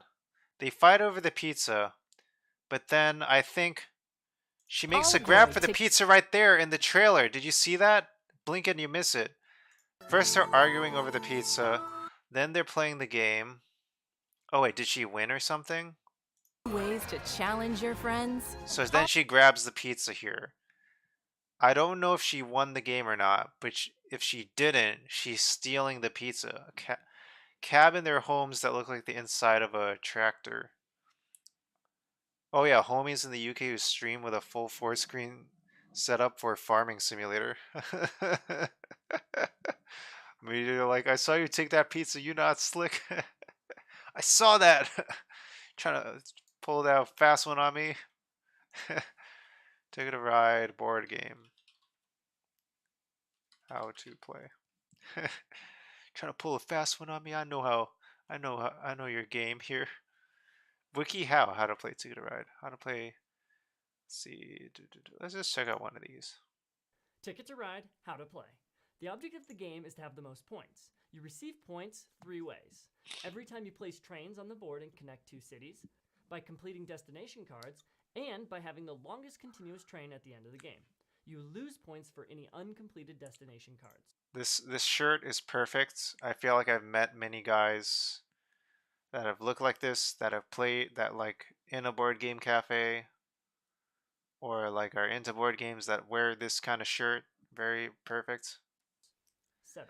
Basically, Lay you out the bust board out and Ticket to each Ride player when you chooses need a to color. finesse people out of their Place pizza. each player's point tracking token in the corner next to the Oh yeah, board. yeah. We're gonna play Ticket to Ride. They're distracted by the game. All for me. Shuffle the train cards and deal too 4 nice with cards to each player. Place the deck on the table and turn over the top 5 cards Okay. face up on the table. Shuffle the destination cards and deal 3 to each player. Each player may discard one of those if they like. Any return destination cards are placed at the bottom of the destination deck. Destination cards remain hidden from your opponents until the end of the game. The person with the most travel experience goes first. On your turn, you perform one of 3 actions. Draw 2 train cards, claim a route, or draw destination tickets. If you draw train cards, you may draw from the face-up cards or the top of the deck, or one of each. There is no limit to the amount of cards a player can hold in his hand. When you draw a face-up card, the top card of the deck immediately replaces the drawn card. If the draw deck runs out, shuffle the discard into a new draw deck. Locomotives are wild cards, and if there is one face-up, it can only be drawn if you haven't drawn any other train cards this turn. It takes 2 draws to draw one face-up locomotive. If 2 your draws first for draw one was from the top of locomotive. the draw deck and it was a locomotive, you are allowed to draw again. Whenever Ooh. there are 3 face-up locomotives, discard all 5 face-up cards and flip 5 new ones over. To claim a route, you must play a colored set of train cards from your hand equal to the color and quantity of the route you wish to claim. Then, place your colored train pieces on the board, thus claiming your route. You may not mix card colors unless it is a locomotive, and you may not partially claim a route if you don't have enough cards. Once you claim a route, it is permanently yours for the rest of the game. If the route color is gray, then you are allowed to use any of one color to claim that route. If there are 2 paths next to each other, known as a double route, a single player may only claim one side. If you are playing with 2 or 3 players, treat double routes as if they were single routes. Each time you claim a route, you gain points based on how long the route you claimed is. If the route is 1 The shirt comes with the deluxe edition of Ticket to Ride. train long, you receive 1 point. If the route is 2 trains long, you receive 2 points. You got 3 the trains special is worth 4 edition. points, 4 The is worth ultimate 7, ticket 5 is for 10, ultimate and Ticket to 6 is Ride 15. fans. Each time you claim a route, move your point tracker up the corresponding points. If on your turn you choose to draw destination cards, you draw 3 new ones and you must keep at least 1 of them. Any ones you discard are placed under the destination deck. Destination This is cards give or there's take so a much value. going on. He's speaking like so much Your much points stuff. at the I'm end of the like game trying to are just indicated by the number on the soak card. in the Add vibe of points it. to your score if you Like- successfully connect the specified routes on your destination card. The path does not need to be the most efficient for it to count. Once one player has 0, 1, or 2 trains left at the end of his turn, then each player, including that player, gets one final turn. Then the game ends and players calculate their score. You may recount scores if necessary. Add or subtract the appropriate destination points.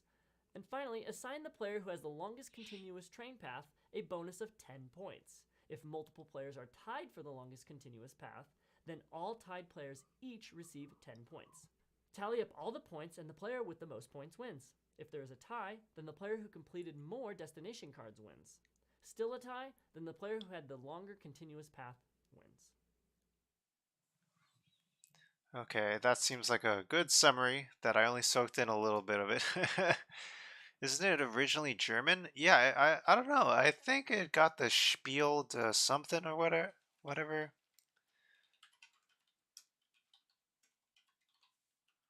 It got an award for something. Here we go. It's a German style board game. A German game or Euro style game. A class of tabletop games that typically has indirect player interaction and abstract physical components, sometimes contrasted with American style board games. It was illustrated by these two people who do not have entries on Wikipedia, published in 2004 by Days of Wonder. It is also known as this in German and French, in Spanish and Polish and Finnish. The original version is played on a board depicting a railway map of the United States and southern Canada. Localized editions have subsequently been published depicting maps of other countries, cities, and regions. In 2004, it won the Spiel des Jahres, the Origins Award for Best Board Game in 2004, the 2005 Diana Jones Award, Diana Jones, and the 2005 As d'Or Jeu de l'année, and placed second in the Schweizer Spielerpreis for family games. Ticket to Ride Europe won the 2005 International Gamers Award. Okay, it's strategy games and historical simulation games. As of 2008, over 750,000 copies of the game had been sold according to the publisher. As of 2014, over 3 million copies were reported sold, with retail sales of over $150 million. So, very, very successful game, very popular. Also known as a very accessible game. So, like, even if somebody is like not that familiar with board games, like maybe they've only played Monopoly or like Candyland or something, and like maybe they're like of a certain age, like they can play a game like Ticket to Ride pretty accessibly. It's not like a super inaccessible game, and it's easy to set up. The playtime is moderate. The chance is moderate. Ages 6+. You know, don't have to be too old to play it. Yeah, it's a pretty good game. That's like yeah, it's pretty fun. It's not accessible if you're playing with me. I'm too nice. I don't know if is it possible for us to play together on Steam and stuff. I don't know. That'd be pretty cool. But yeah. All right. Ticket to Ride France. Visit the shop. They're spamming me. They already want me to buy stuff. Tutorial. Your goal. Connect cities. This font looks default. Oh, I love this music. I think I played this on the iPad version. You must connect New York and Miami. Choose. How to connect Atlanta to Miami. Claim routes.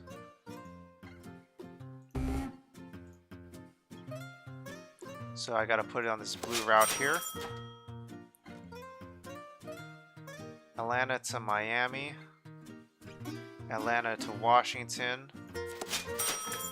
Miami to New York. Draw 2 cards or 1 locomotive. And his name is John Cena!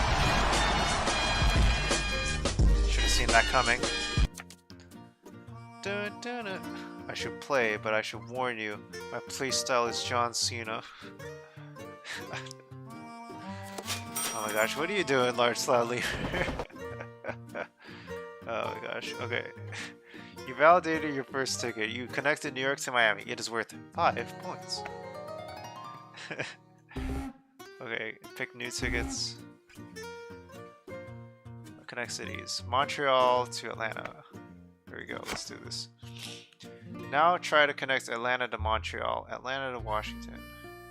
Draw 2 cards or 1 locomotive. Blue and random.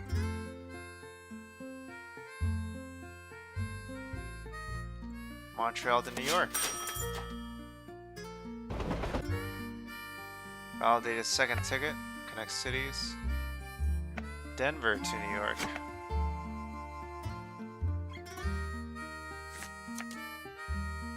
Yellow, yellow. 3 yellow here.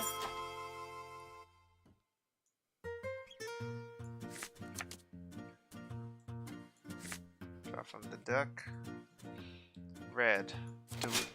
Chicago to Duluth. Green. Random. Green.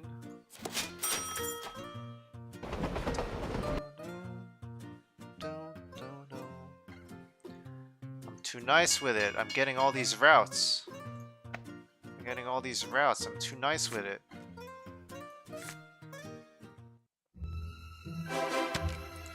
New York to Miami. Montreal to Atlanta. York to Denver.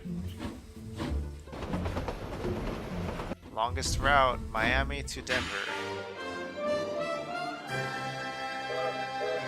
I'm nice with it. Quit. Alright. Let's do a couple solo matches here. So we can start in the US. Whoa, okay, it's a lot of stuff here. Play. Solo. Change map.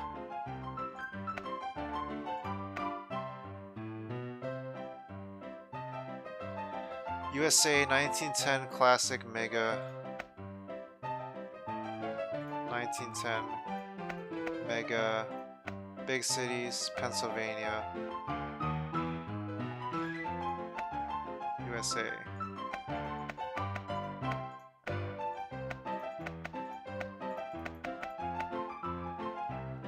Okay, I'm gonna play against 4 CPUs.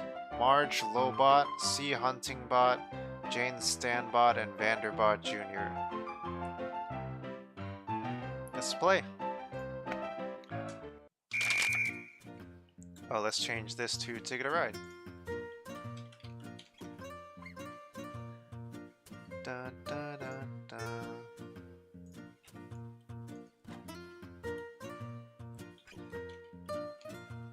Alright, and it should be updated in Twitch.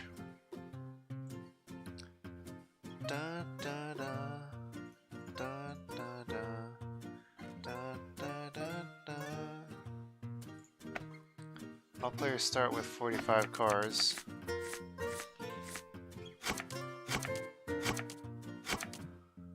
Alright, here we go. Okay, well, I gotta pick something. Let me see. Dallas to New York, Helena to Los Angeles, Denver to El Paso. Should I start with Dallas to New York? That's pretty ambitious.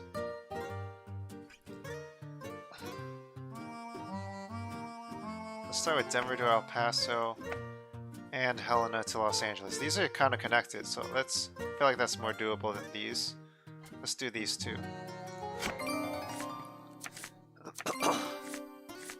Ah shit, I should have looked at my cards.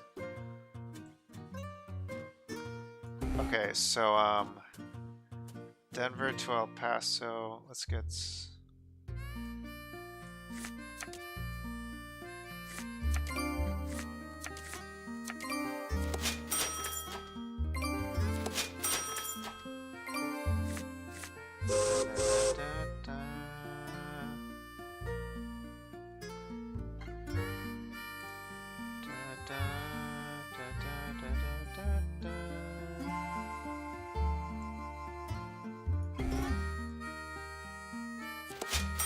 Los Angeles to Phoenix, folks.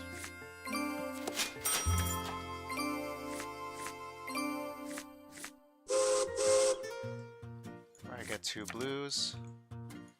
Hopefully I can connect here. Oh my gosh, this is so risky. I need that route so badly. Alright, completed.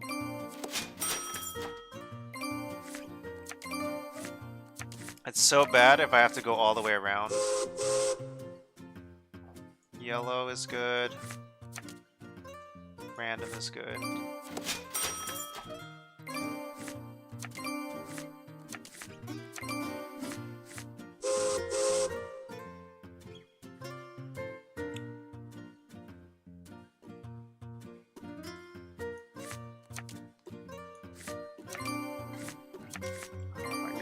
Don't trust Marge. She has ties to the Mafia.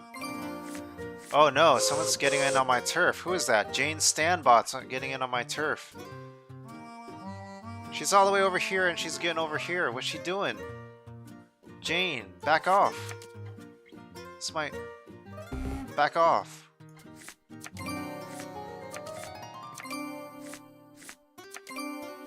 Jane needs to chill.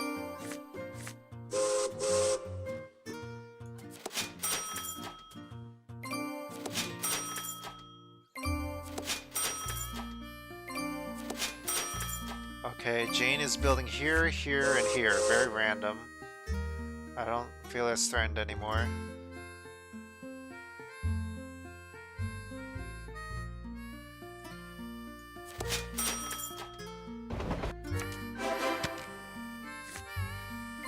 Honestly, I probably should have done that earlier.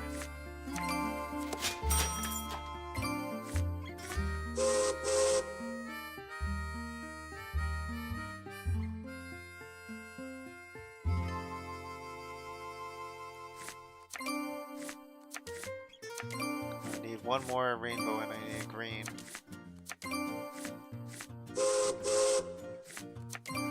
They must have done like some crazy balancing calculations to make sure all these systems are balanced with each other. And it could have been intuitive over time, but they made it work. Alright, I got this. Wow, okay. C Hunting Bot is doing pretty solid here. Marge Lobot is just... she's running out of New York and Pittsburgh and Montreal here. She's got this corridor in the Northeast. I don't trust her. And then Jane Stanbot is coming out of Chicago here. Yeah, I don't know. I don't know who I can trust. Let's get a new ticket. Vancouver to Montreal? Holy moly, that'd be wild. Montreal to... oh my gosh, do I really want to do this? I think I gotta go for it.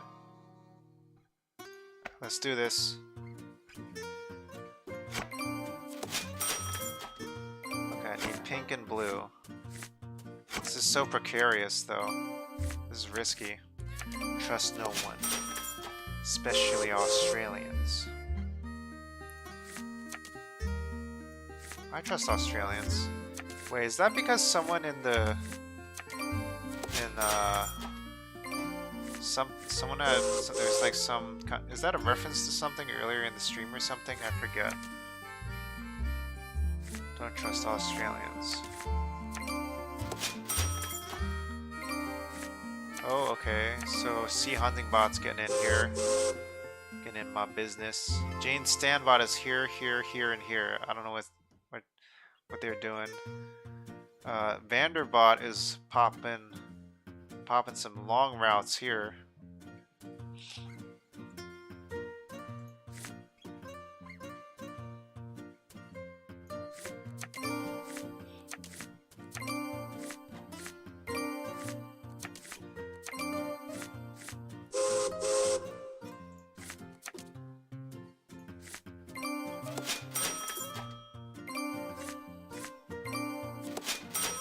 Okay, I think I really need this route, and then I can kind of work my way around, so I think I should lock this in now. Yes, I don't want to say the... huh. Wait, what are you talking about? I don't know what you're talking about. Let me see, green and blue...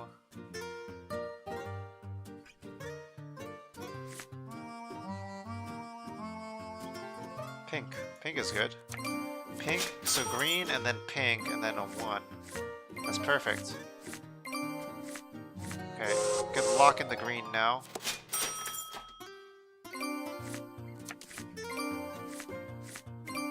Wow, this is drawn cards. Pink.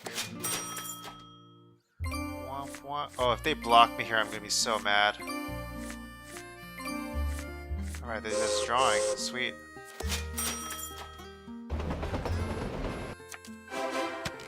Chicago to Santa Fe. 3 punch tickets. 3.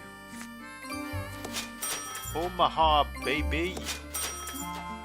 That's where Warren Buffett of Berkshire Hathaway is known for being from. Yo. Wait, I already have this. I should just get this one. Easy peasy. And I basically already have this one. I'm gonna go for it too. Duluth to El Paso? Heck yeah. See, I just get that card and then I already got it.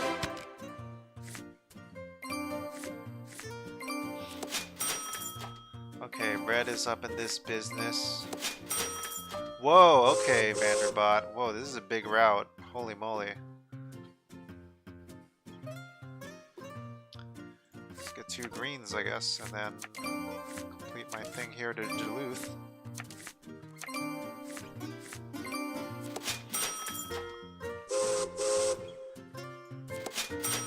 Here we go, we're popping off.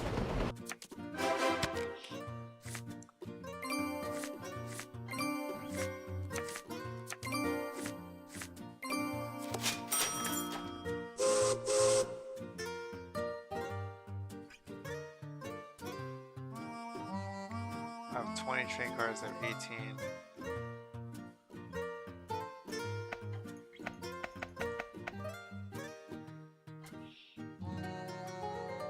Wait, I only have 33 points? Seattle to New York? Might be a little too much. This should be doable. This should be very doable.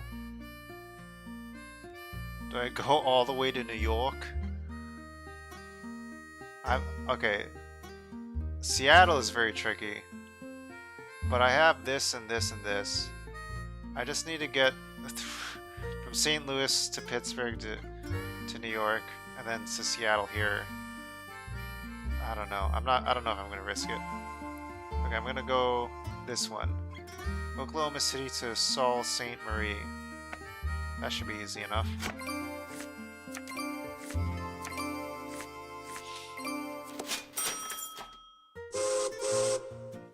Okay,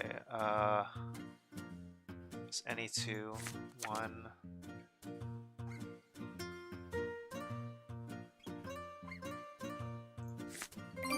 Okay, got 3, okay.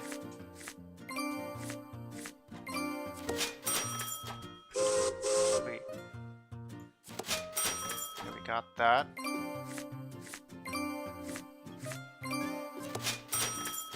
Okay, it's good I didn't get the route to New York. Oh!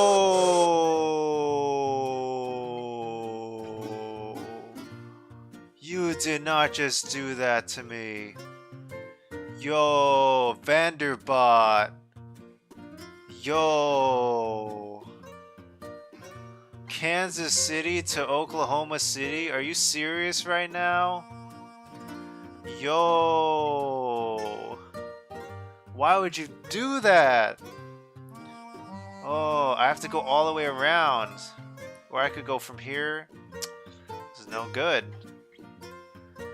I either need 5 yellow or 2 and 2 and hope no one blocks me here. Oh my gosh, this is a mess.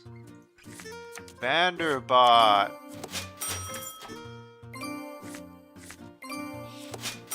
Oh my gosh. Oh, Vanderbot is like popping off.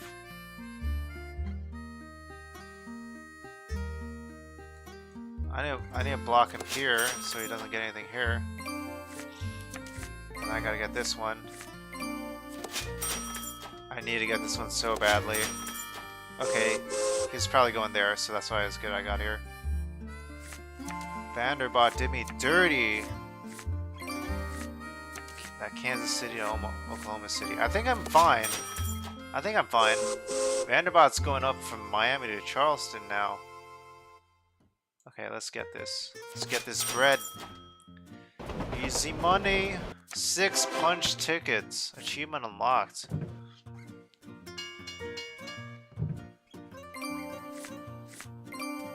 I still got another 13 train cars. Okay, Vanderbot has 2 cars or less. This is the last turn. Yo, his route is stacked. Oh man.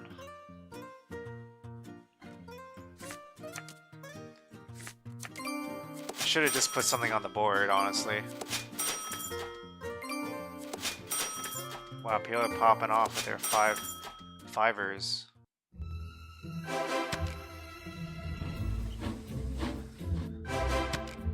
Oh, I think Vanderbot's got this in the bag.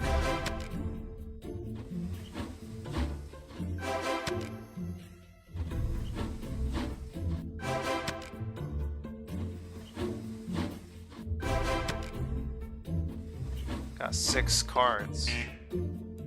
Yo, you're down, Marge. Okay, you got that one. That's all she got. Wow. That's 2. I got all 6 of mine. I did pretty good, actually. Okay, minus 21. Wow, that's pretty bad. Damn, this guy's gonna pop off right now. Oh my gosh, Winnipeg to Houston. Okay, he only had 2, and he got the longest route. He won. He won. He gets 10 points for that.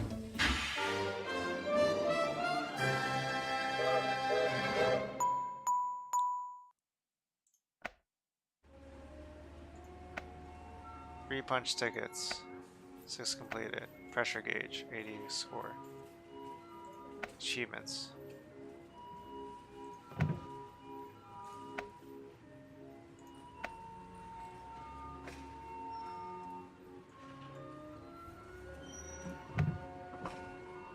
What did Jane Stanbot have again? That's what I want to see. Oh, Jane Stanbot was trying to get from Los Angeles to New York. She was all over the board. What was she doing? I kind of blocked her a lot. Whoops. That's what you get for trying to plan a really long route. New York to Atlanta. Okay, that was open to you. Why are you up here? Alright. Well, that was cool. That was a pretty classic game. That was solid. Alright, Ticket to Ride. 2 games down. 2 games down. I'm down for another game of Ticket to Ride, I think. That was pretty short and quick. And then maybe play another game tonight. What else we got? Oh, we should play Farming Simulator tonight, and then maybe end the night on some Euro Truck Simulator. Okay, one more game of Ticket to Ride. And then maybe Farming Simulator.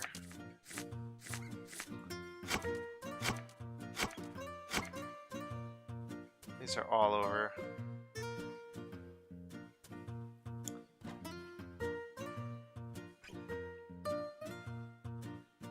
So nothing to do with each other.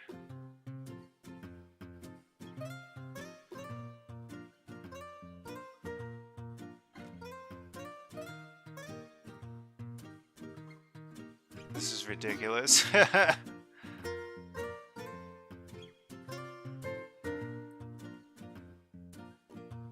These are kind of next to Nashville, I guess.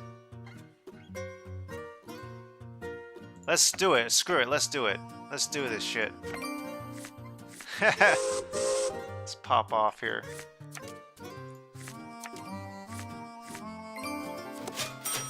Oh my gosh, I'm scared.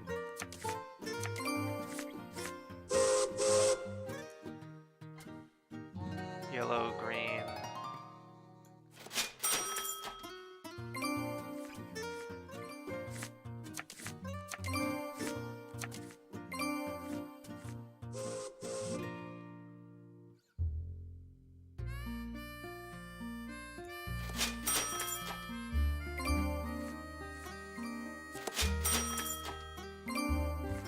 Ba, ba, ba, ba.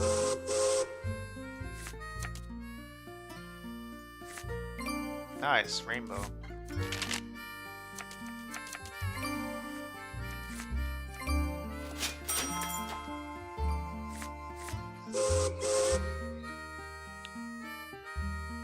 Oh my gosh.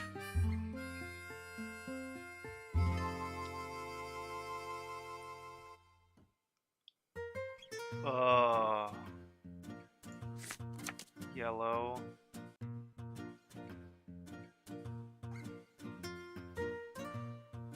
I need green. White is also good. White can help me here. Such chill music for a cutthroat game. I love the music for this game, honestly. I played it for iPad, and it's so chill. But like, this game, it can be so devastating. The devastation. Oh my gosh, red is up in my business.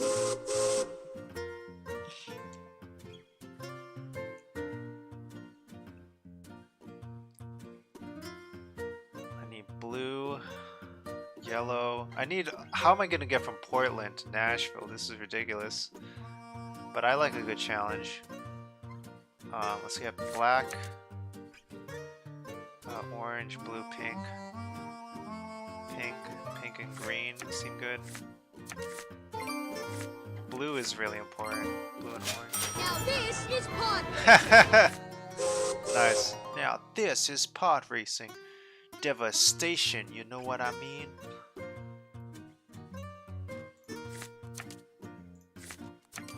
You know what I mean? Now this is pod racing.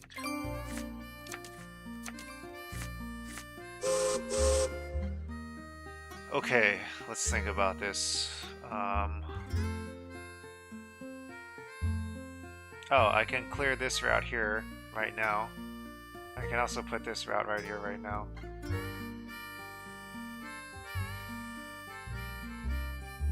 Let's do this right now.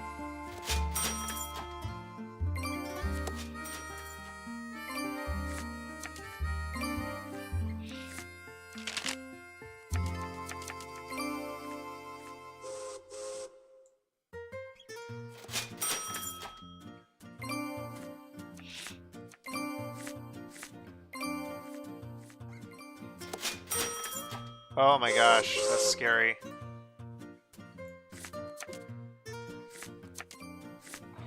Okay, I need as many greens as I can get. Okay, that's fine.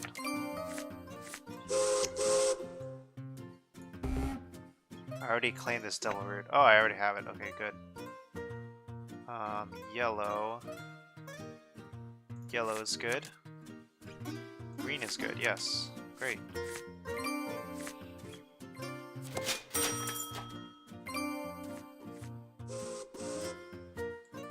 This is good.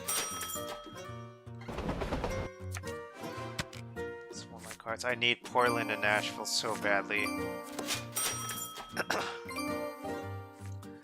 They can screw me over so badly. Okay, I've done the majority of the work. Now I just need to get over this whole business here. Oh my gosh. See, hunting bot, you're like up in my business all over here. Blue.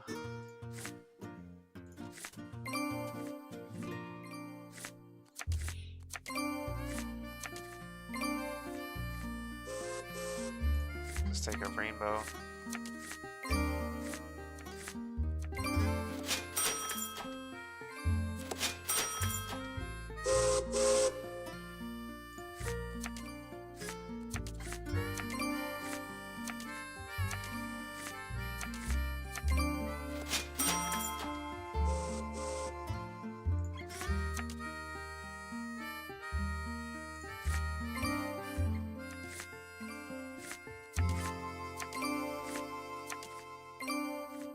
Oh my gosh, they got my blue.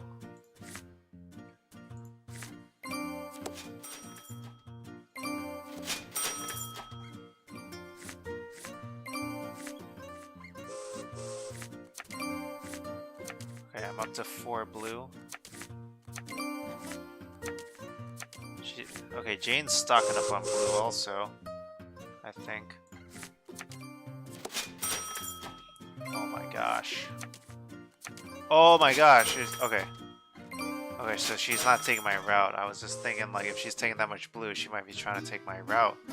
Get up in my business. Alright, perfect. This worked out. I'm using all these locomotives. Please don't screw me over. Here we go, here we go. Yeah, yeah, 15 big ones and the route. Punch that in. Boy.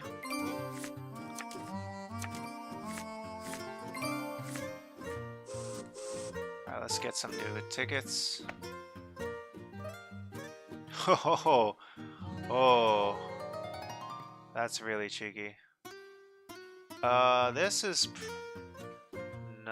kind of tough. Oh no, that's not good either.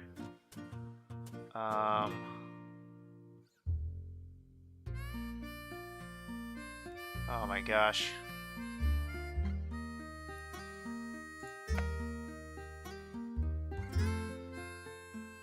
Are we really gonna do this? Yeah, let's go for it. Montreal to Atlanta is just one here, and then Montreal to... I have to go from here or here to here. So there's like a decent number of routes. And then if I do this, I just need to get from here to here. Okay, no problem. Getting to Montreal is the tough part from Chicago and Atlanta.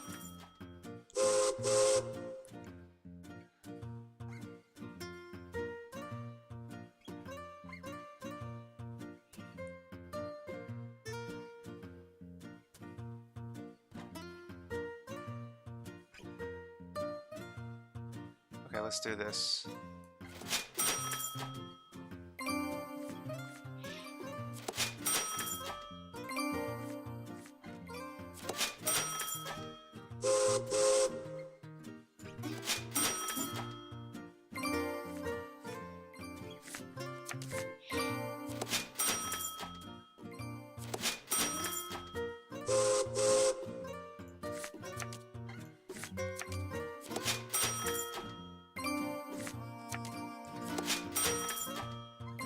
Oh wow, look at Jane Stanbot popping off.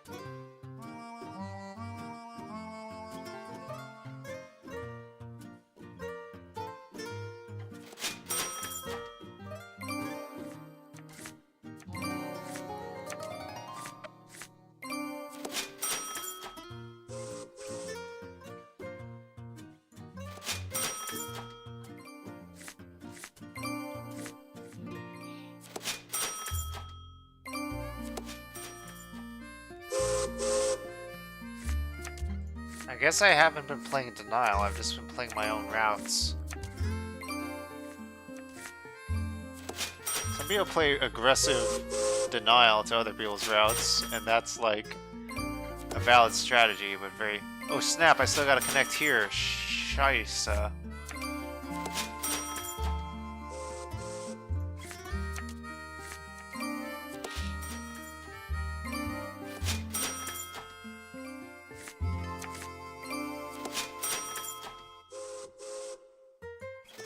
I'm like all over this map. I guess everybody is at this point.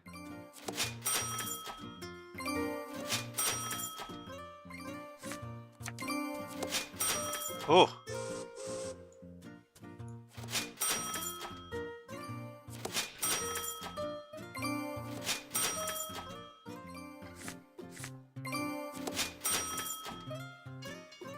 Oh no, it's the last turn! Oh!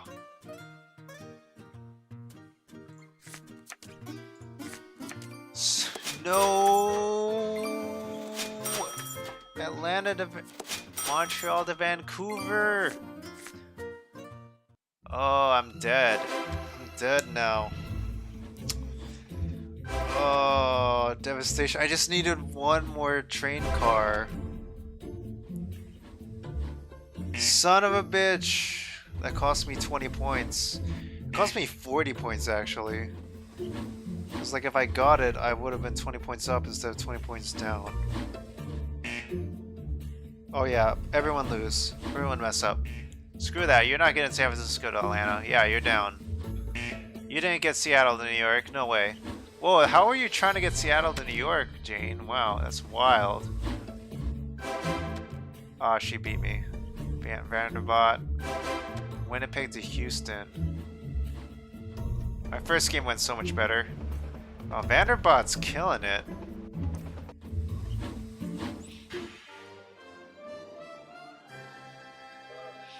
Wow, alright. Okay. I'm done with this. I'm done. I'm done with this.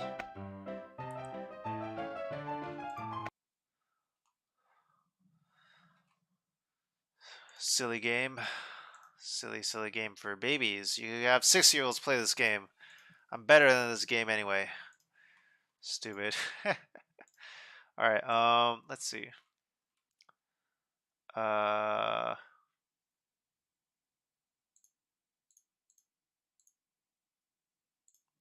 I don't know, I think I need another break. That's another hour and a half or so of streaming.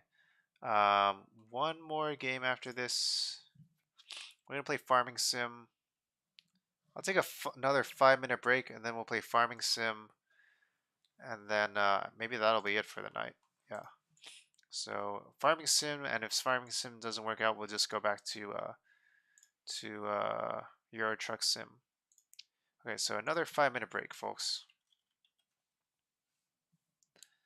All right, cool. See you soon. Okay, mute myself. Goodbye.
Alright, alright, alright, alright, alright, alright, alright.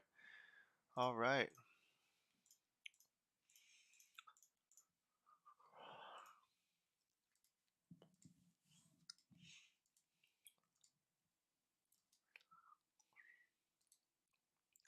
Alright, we're back. We are back. Hope you had a good time. Alright. Alright, alright, alright, alright, alright, alright, alright, alright, alright, alright, alright, alright, alright. Okay, now ladies, yeah. Now pump it.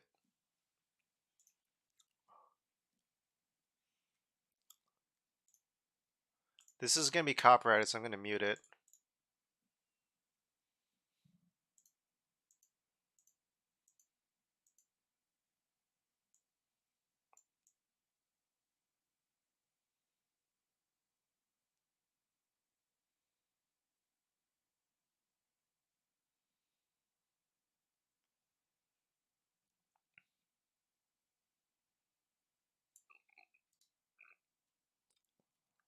I'm good.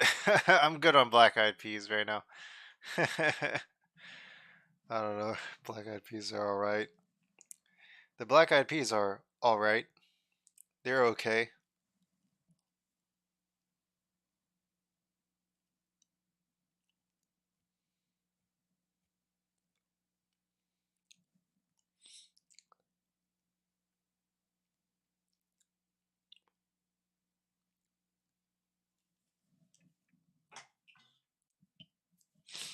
Alright, I got some messages I gotta get back to, but that will come when it comes.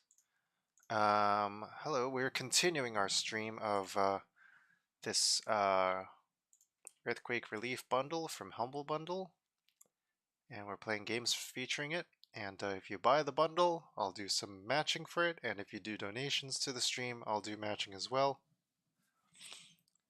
And up to 150 bucks. And yeah, it'll go to these great causes: Direct Relief, International Medical Corps, and Save the Children. And let me see, we've been going over a lot of cool stuff.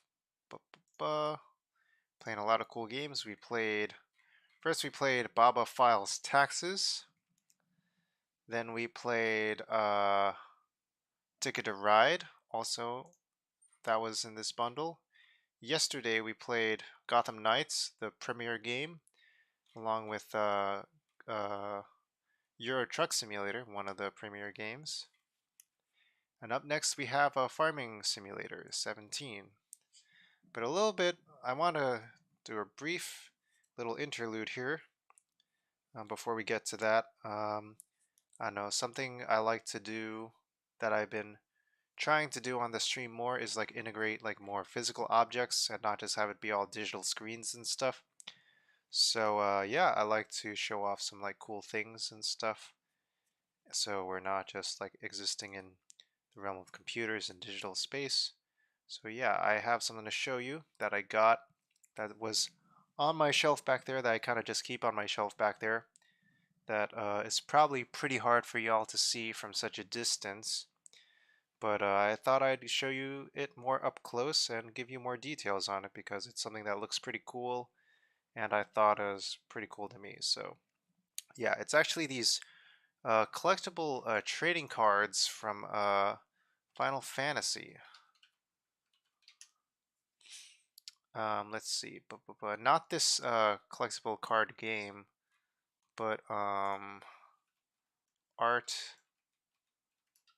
museum cards. Art museum trading card collection. So this is actually a pretty cool collection. It's a mixture of sets of cards from all the Final Fantasy series, featuring art from Tetsuya Nomura, Yoshitaka Amano, and yeah, like you could get them in these packs, and they were kind of randomized, and they each feature like scenes from the games, or like cover art or mono art, and yeah, really great stuff. And I have two of them that I want to show today. First one is this one that's right on the right here. It's Princess and the Soldier of Light from Final Fantasy 1. And this is what it looks like. I have it, a real copy of it from that I got from eBay, and they shipped it from Japan. It's very cool. I like it a lot. And it's like I just love all the detail in it. Um, it means a lot to me because like the Final Fantasy series is one of my favorite series, and this art style is like done by one of their acclaimed artists. And you know, for those of you who don't know what the original game looks like, this is the first game in a series of games called Final Fantasy. This is what the game actually looks like when you play it. It's like all this pixel art. It's literally 8-bit pixel art. Like Nintendo 64, if you thought that was bad, that was 64 bits. This is 8-bit pixel art back on the NES console back in like the 1980s. And, you know, you had to use your imagination a little more back then. And so as you were going on these adventures, you'd picture that these adventures were really something that looked like this in real life. And as you get these like kind of manuals and books and stuff, this is the kind of artwork that would draw you in from the bookshelf, from the game store shelves and stuff. So this is what the helmet of this Warrior of Light looks like. Here's like their outfit, and it's really impractical, but it looks so elegant and beautiful. I think it looks amazing. Here's like a little dragon here. Here's another like kind of creature here. Some pouches, satchels. And then here's like this princess that you're saving, I believe.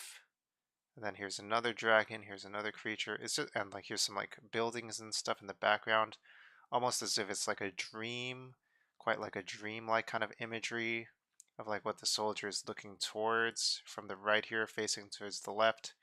And like they're kind of looking up, so it's like kind of coming out of this horn here, and like it's kind of like emanating from this kind of like this it's kind of like emanating from the soldier coming this way out of like the bottom of their hilt and their elbow. And yeah, I think it's really cool. It's like yeah, it's like art style is like Western fantasy, you know, with like swords and like soldiers and stuff, but it has like kind of, well, yeah, interesting like Japanese art elements, right? Like maybe I'm like sensing like some kind of ukiyo-e kind of style art in this too, like some of the line work and stuff. Or yeah, yeah, I like it a lot. And I believe this was done by Yoshitaka Amano, if I'm not mistaken. Yeah, illustrated by Yoshitaka Amano. Princess and the Soldier of Light. So like I only got 2 at first, but like whoops, looks like we're seeing other stuff.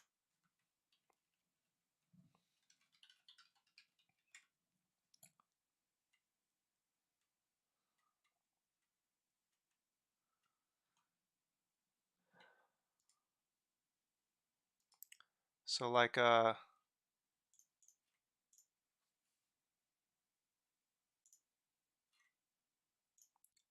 this is how, so I feel like this is very symbolic of how the series begins.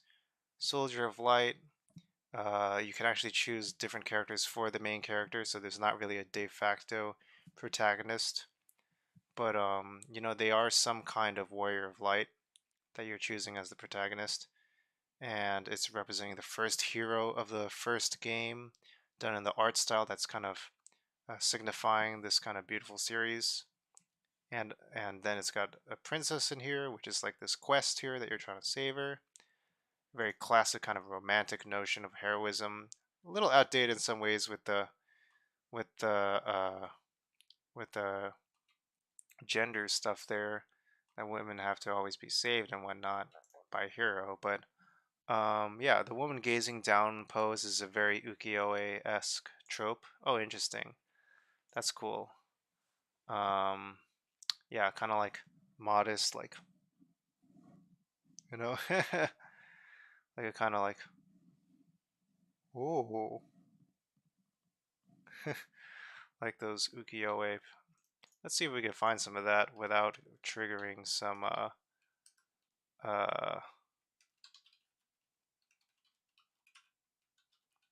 hopefully we won't find any terms of service breaking kind of things. Here's something like this a little bit, right? Looking down a little bit. Also looking down here. Two women looking down literally in one image here. Ooh. Yeah, it's interesting, huh? Okay, this is literally like a fan art by. I actually have one of the ukiyo-e style like pop culture geek fan art pieces by this artist on my back wall there. I don't know if you can see it very well, but it's see if I can show it. Ukiyo-e I have this one. Yeah, it's this one by Jed Henry. This is the one I have on right over there. And I like this piece quite a lot. I feel like this is maybe one of the ones done by this artist that actually feels like it is invoking a lot of that imagery more directly. Maybe because it's literally from that kind of, like a quote a classical era of Japan. I don't know exactly. Could be related to that, or I don't know. Could be coincidence, but yeah, some of these other ones I feel like aren't as good of a fit. Like, what is it like? I don't know. Some of these other ones they had, they're gone now. But like,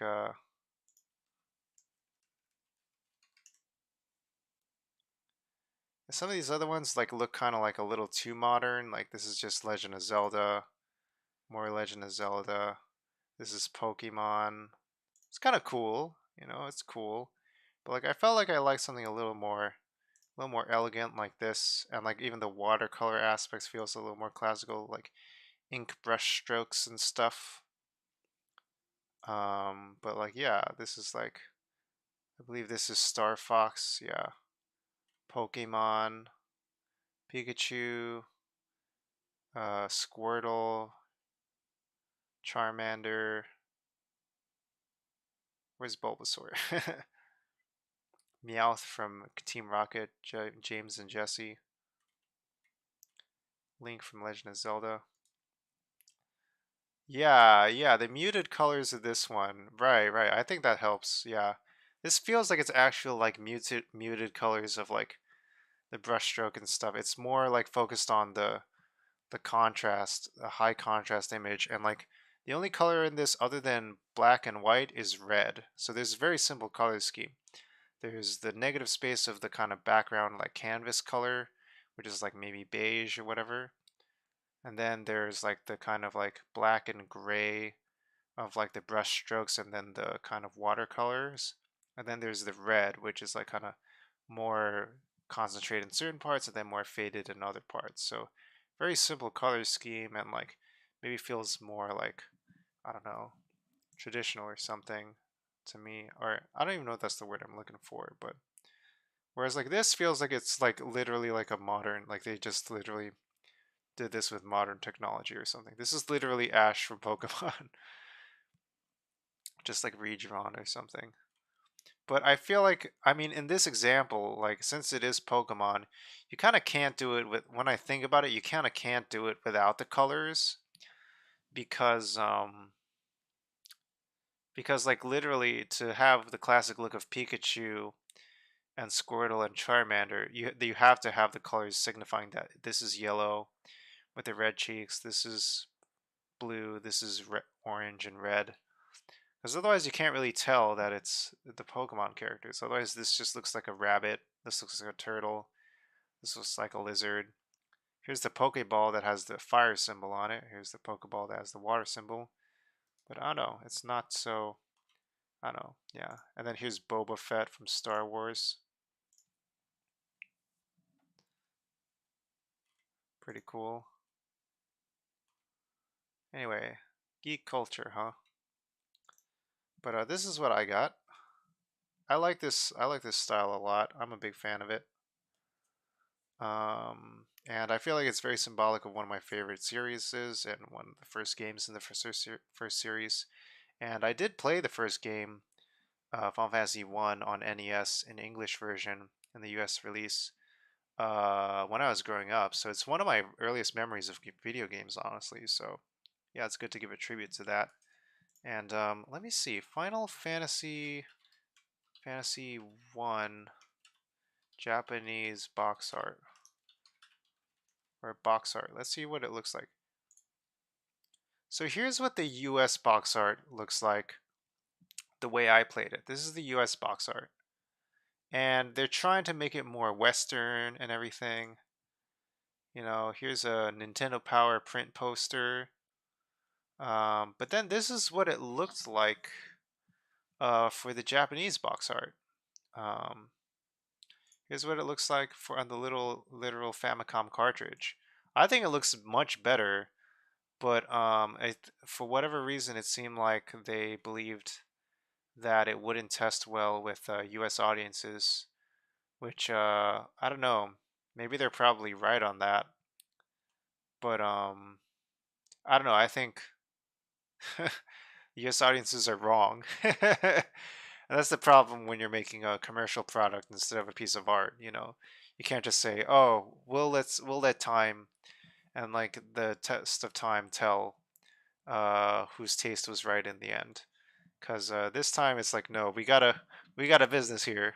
We got to keep things running. We got to keep the lights on. We can't have a big launch of this product in the U.S. and not have it sell well. I don't think it sold that well in the U.S. anyway. As a result, or not, or like despite their efforts. But let me see, how well did it do?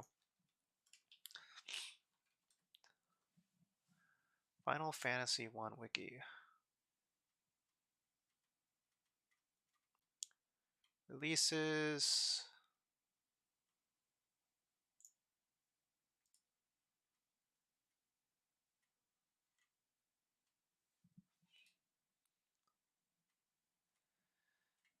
Final Fantasy video game, FF1, Final Fantasy Origins, gameplay, setting, sales, reception.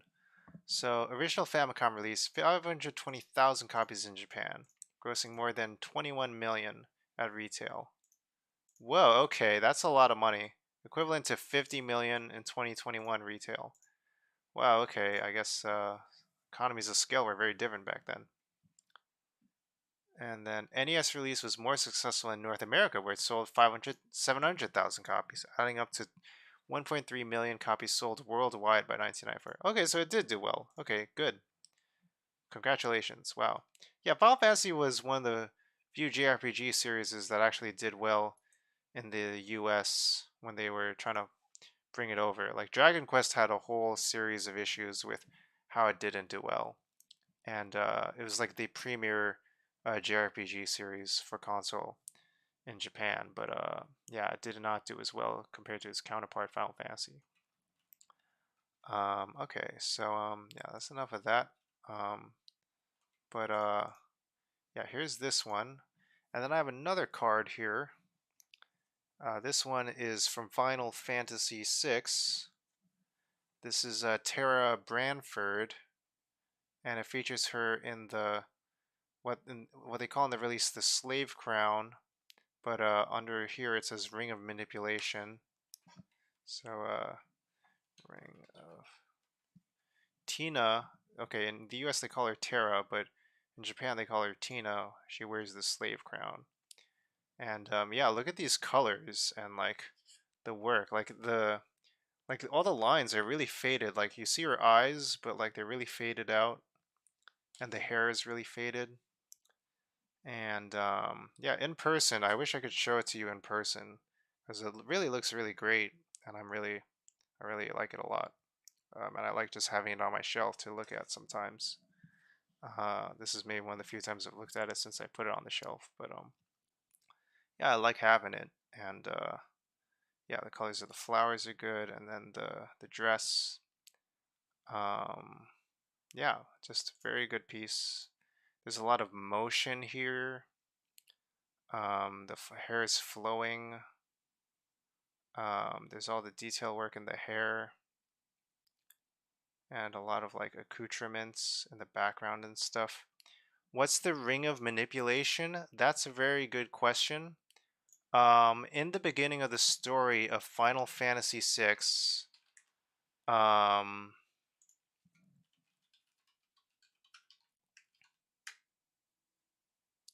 maybe it's time for story time.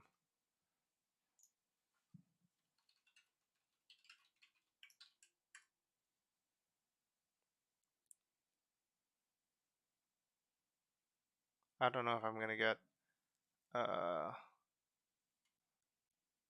copyright strike for this. Let's see.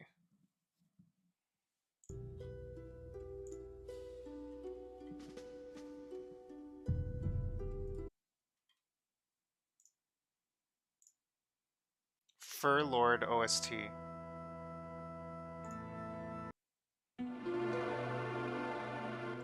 So, the opening themes of Final Fantasy VI, story time. Final Fantasy VI is 5 installments after the first Final Fantasy, which took place in a fantasy setting. And in Final Fantasy VI, it's more of in a modernized society where magic still exists and monsters still exist, but humanity has advanced in technology, reaching an era where industrialization has happened, and magic and technology become integrated through like almost like a steampunk-like kind of technology where machines and magic have merged, and it's used to expand ambitious empires and whatnot. And then Tina, also known as Tara Branford in the US, has been manipulated to join the Imperial Army, escorted by 2 soldiers, Biggs and Wedge, in Magitech armor.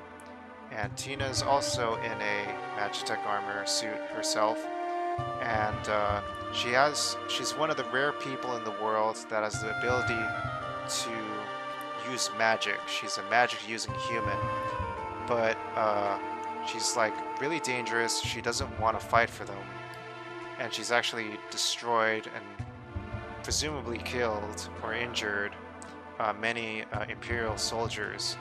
So in order to get them to fight for her, they've placed upon her head the slave crown, as they call it in the US version, or I guess in Japan they call it the Ring of Manipulation. And that basically takes away her free will, and it allows them to order her to do what they want in order to serve their needs for Imperial goals. So the opening scene involves Terra, Biggs and Wedge in Magitech suits invading a town, the 3 of them taking on the town's armies in the mines of Narsh in order to try and take the treasures of it for themselves, where there is a powerful magical Esper that they wanted to get its magical powers for the Imperial Army. And that's how the game starts, and then it's up to some people to save her, and then she has to find her way to finding who she is and where she belongs in this world. And you know, it's inevitably going to have her come into conflict with the Imperial Army and also different forces in the world, and also come to terms with her abilities and where they came from. So yeah, that's the little summary and premise of the beginning of Final Fantasy VI. Okay, and then this theme is Awakening, which is when Terra, or Tina, wakes up from her manipulation under the Ring of Manipulation and the Slave Crown, and yeah, she's like trying to figure out who she is. And this is also a variation on her theme, which recurs throughout the kind of operatic kind of score of Final Fantasy VI. Terra's theme, or Tina's theme, as it were. I don't know. I'm using interchangeable terms here. Terra, Tina, Ring of Manipulation, Slave Crown. So yeah. Alright, cool. Lots of cool stuff. Yeah, big fan of this game series. And they just had a recent pixel remaster of this game. Yeah, Final Fantasy VI is their first game where they go into full steampunk. Like, previous games in the Final Fantasy series kind of like had elements of steampunk because they had airships and a few elements here and there. But Final Fantasy VI is where they kind of go more fully into that with like more machines and mechanizations, and they call them magic armor and stuff like that, trains. After Final Fantasy VI, of course, came the very famous Final Fantasy VII, which goes into a very futuristic setting, which is basically a cyberpunk setting, which I feel like when Final Fantasy VI came out and Final Fantasy VII came out, I don't even know the terms steampunk or cyberpunk even. But I feel like retroactively you could probably assign those nomenclatures to these games. That Final Fantasy VI was steampunk and Final Fantasy VII was cyberpunk. I think that's a fair enough assessment. Yeah, do you think it took inspiration from the One True Ring, aka the Ring of Power, aka Isildur's Brain, aka the Precious? Yeah, I think so. Yeah, I think there's definitely a relationship between that and this. Like, I think in a lot of fantasy settings that rings, there's always like some kind of ring of power involved. There's always some temptation or some magical abilities of rings. There's in the Diablo series, rings offer like very special abilities when you slot them with magical gemstones. And Final Fantasy VI accessories are called relics, and you can equip like relics, and they're some of the most powerful things in the game that don't give like standard attack and armor bonuses. So Final Fantasy VI relics. Yeah, relics are really cool. They're like the accessories that like offer customization. So here's a bunch of them here.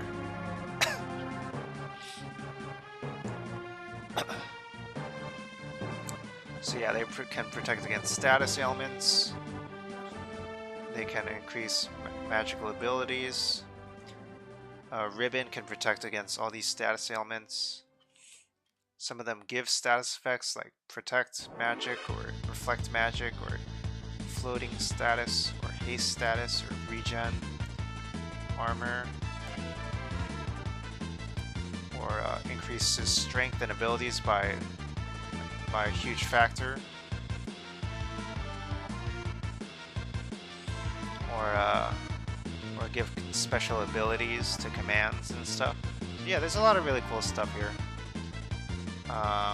Yeah, RPGs are, and of course RPGs in themselves. So games like Final Fantasy, which is a JRPG, or Western RPGs like Fallout or Diablo, which are also RPGs, were inspired by Dungeons & Dragons, which was the first tabletop RPG. And then, of course, Dungeons & Dragons was directly inspired by Lord of the Rings, which is kind of like the patient zero of like all of nerd culture, I guess. And yeah, so Lord of the Rings, Dungeons & Dragons, RPGs, Final Fantasy, Dragon Quest, Diablo 2, Fallout, you know, all these games are kind of come all the way back to, in some way, to Lord of the Rings in some way. It's kind of remarkable how many things have kind of branched off from that series of things. And such that, like, even Dungeons & Dragons wanted to call characters in the game hobbits, but then the estate of, like, J.R.R. Tolkien kind of gave them a cease and desist of some kind. So then they eventually had to call those characters halflings. Let's see if that I can look it up.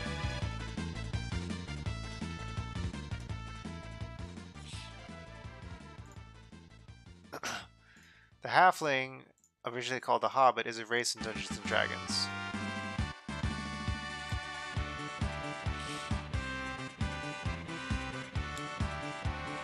Chainmail, the 1971 war game which inspired Dungeons & Dragons, halflings appeared under the name hobbits, in reference to their inspiration from J.R.R. Tolkien, The Hobbit. J.R.R. Tolkien's The Hobbit. In the 1974 release of Dungeons & Dragons, halflings were known as hobbits, referencing Tolkien. Following a lawsuit by the Tolkien estate over TSR's Battle of the Five Armies game, hobbits were renamed to halflings from the game's 6th printing onward. Hobbits were likewise renamed in the 5th edition of Chainmail. Anyway, yeah.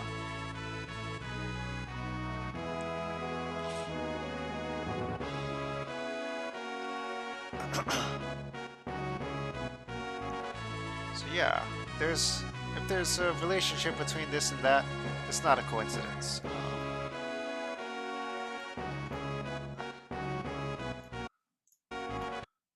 Let me see if I can show some of this art from Final Fantasy VI. I don't know, we don't even have to play the game to like get an appreciation of it, but it'd be good to play it too, just to get a flavor of it.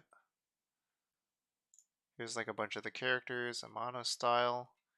Here's you fighting a final battle in Final Fantasy VI. Let me see. Here's the box art, the Super Famicom version.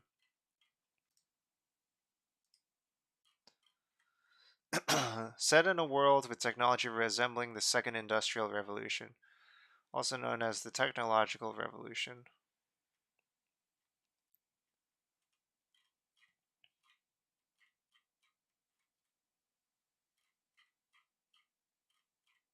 Trying to find some art here.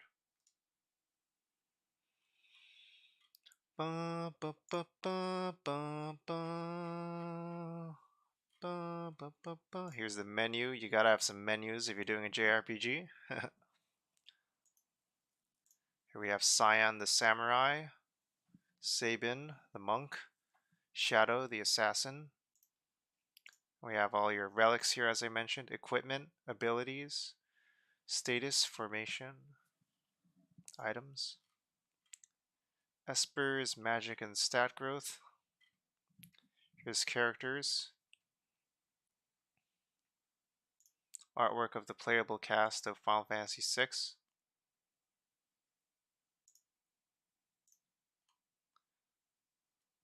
Also a mono art here. Ooh, look at that pose. Okay.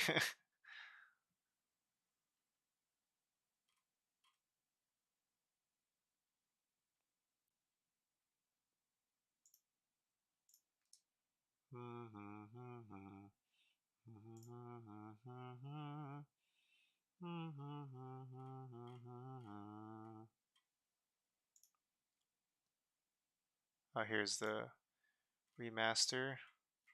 They're just going to go over the whole story here.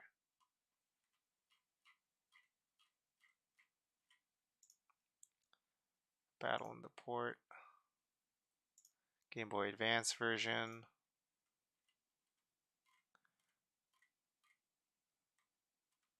The sword straight at the viewer is tough to pull off. Yeah, you mean like the art style of that? Like the...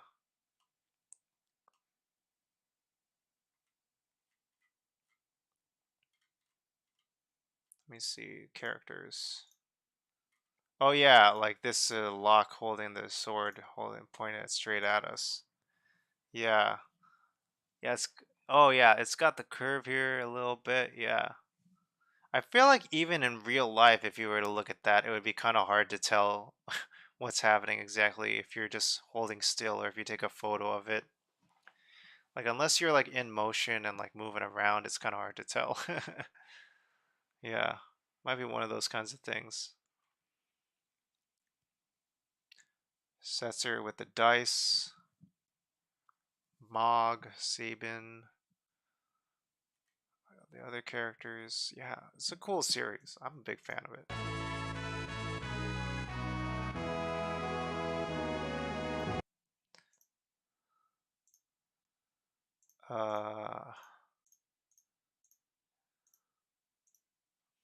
All right. Well, maybe that's enough of Final Fantasy VI. I'll put these cards back after the end of the night, so I'll just set them aside here for now. And yeah, let's play some Farming Simulator and then wrap up because it's basically my bedtime. So let's play some Farming Simulator really quickly.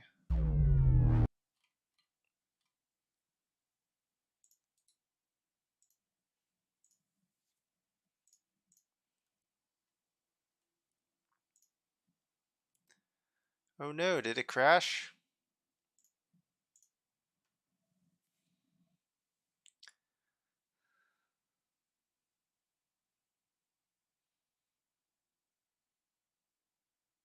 Oh no, I started up and then it closed. No, it seems like we might not be able to play Farming Simulator after all. Sorry for anyone who is looking forward to that.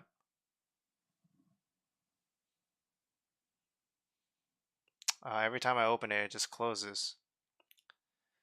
Oh well, okay. Well, maybe it's for the best anyway. Let's just play Euro Truck Simulator because we know how to play that already. So we can just do a map, do a route, and that'll be easier to do anyway. It's more reliable.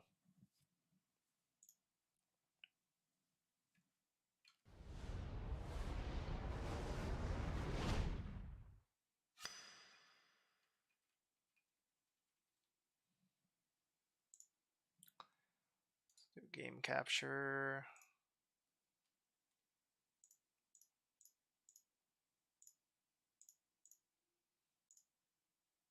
We know how to play that. That is very generous to yourself. How dare you? I know how to play it. I do. Sorta. No, I know what you mean. I see what you're trying to do. I'm good. I can do it. It's just that parking thing, you know. Ay ay. That really kills me.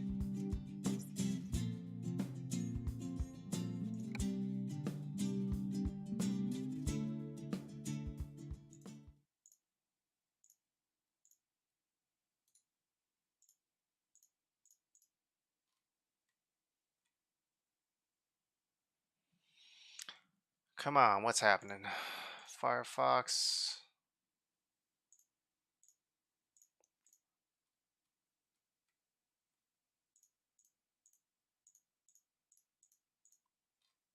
No, I think I did it through the other one. Game capture.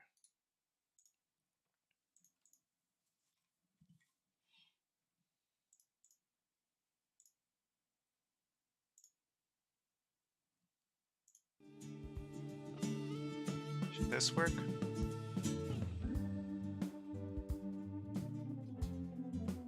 There we go, it's working. Let's continue our game here. World of Trucks image spotlight. We know how to play that. It was just the backing up reverse parking that was really hard. I figured it out in the end, okay?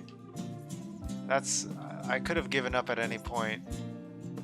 But I was able to figure it out because I had confidence in myself, and I was right to have confidence in myself because I did figure it out, okay? I believed in myself.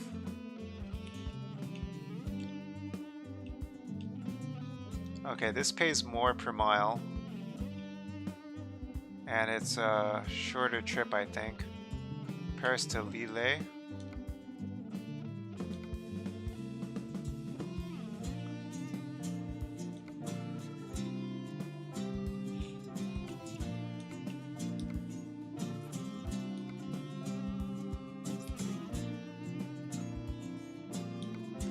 Okay, let's deliver some. We could deliver some boric acid using this Mercedes, or we can deliver some milk with Renault trucks, although it pays more. I want to deliver 16 tons of boric acid. You did get there eventually, I'll give you that. Thank you. Thank you. Appreciate it. So I want to deliver boric acid and drive my Mercedes again. Let's deliver some boric acid and we'll cross the channel again.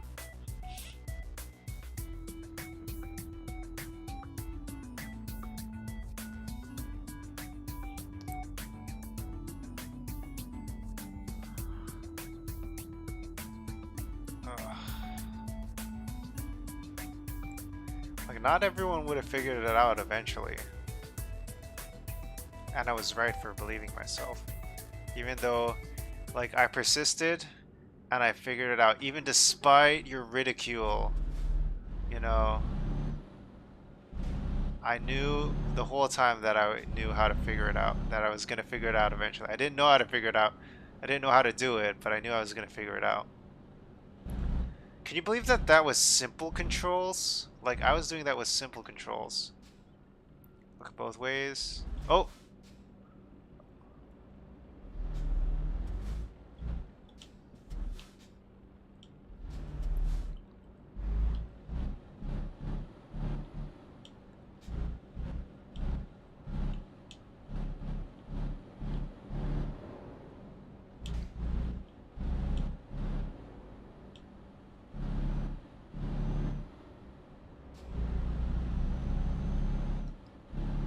Okay, so we'll enter this roundabout and then go around.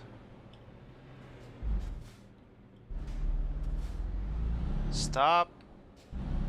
Stop! Don't hit me!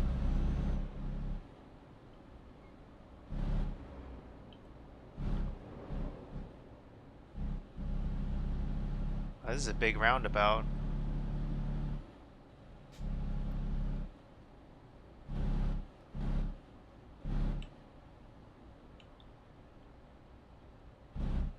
These controls are... I can't even describe to you how, like, how tricky and, like, it feels like you have to be so perfect at these controls. I'm using this controller and, like, it feels like I'm operating a vehicle or something. Like, it doesn't feel like a video game. It feels like I'm operating a vehicle. Like, it does not feel like a game. Like, it feels like serious business. Oh my gosh, I gotta get out here and then go sweep over and then around. What is happening?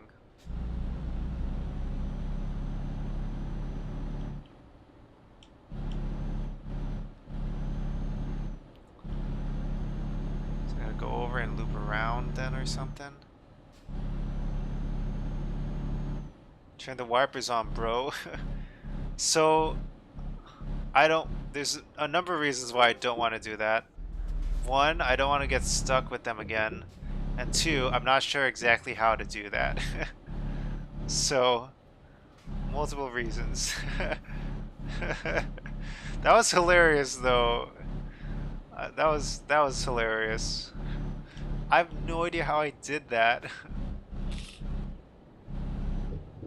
I feel like when you're playing this game, you gotta have like a Wikipedia on like trucks and stuff while you're playing it.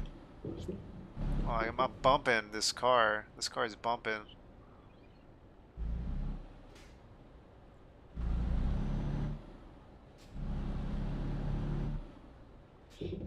Oh no! Oh, we're fine.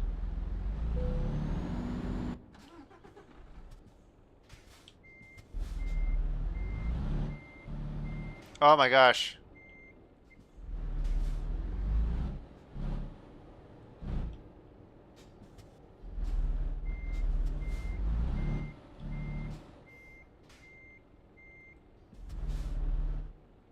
Oh my gosh, are we stuck in one of these kinds of problems again?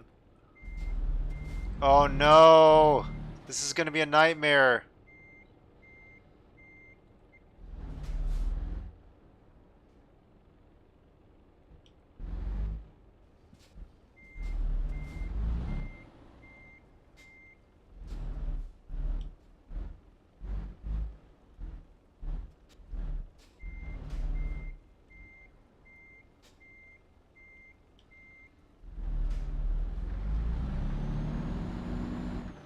There we go, perfect. Oh no, it's actually raining, so I do need the wipers.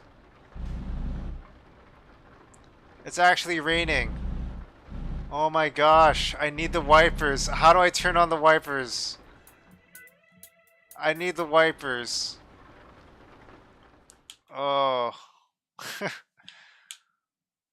Wipers. This is ridiculous. Oh, with the time I need the wipers, I don't know how to do it. I'm gonna look at my mail. Wow, that's good money. Oh my gosh, how do I turn on the wipers? I gotta look at the Wikipedia.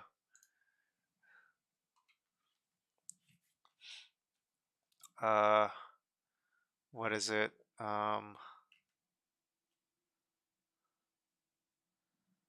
Euro Truck Sim 2. How to turn on wipers. How do I turn on windshield wipers? There's a lot of YouTube videos on how do I turn on the wipers. Controls, keyboard, keybinds, interface controllers, wiper, windshield wipers, P. How do I do it with the controller?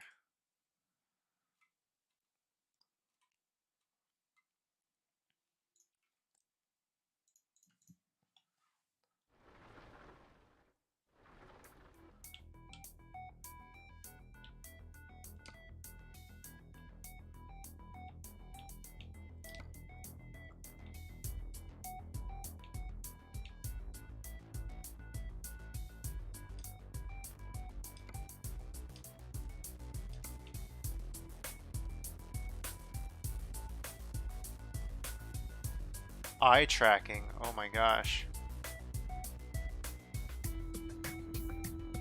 Steering axis. Oh my gosh, these controls are OD. Oh my gosh.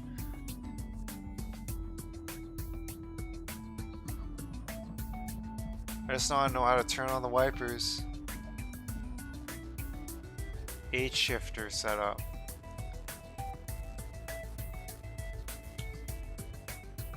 Oh boy. This is ridiculous. Okay, I just see on the keyboard it says press P to turn on the windscreen wipers. So press P. Okay, I'm just gonna do that. It's too much work. There we go. Am I in the right lane? Shit.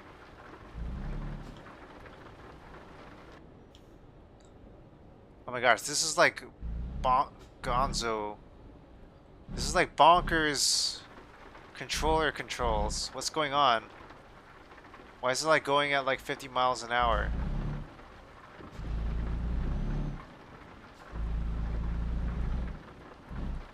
What happened?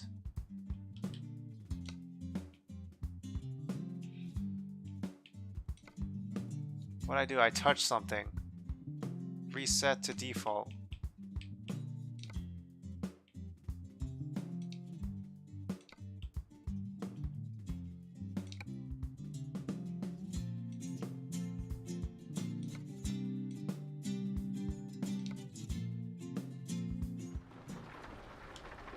Oh my gosh, it's bonkers.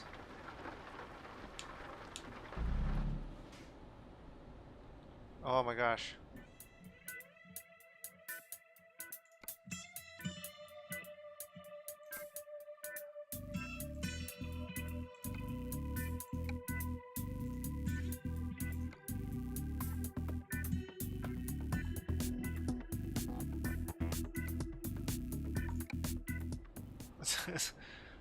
Oh my gosh, why is the wheel still like this? What's happening? I'm stuck.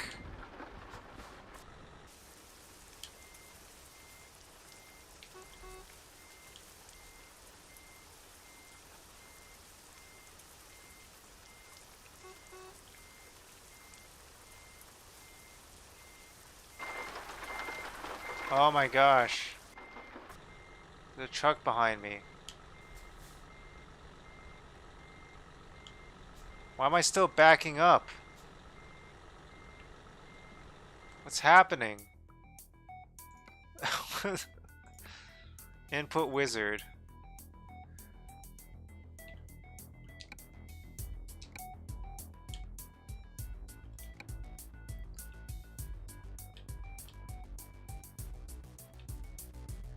Steering sensitivity.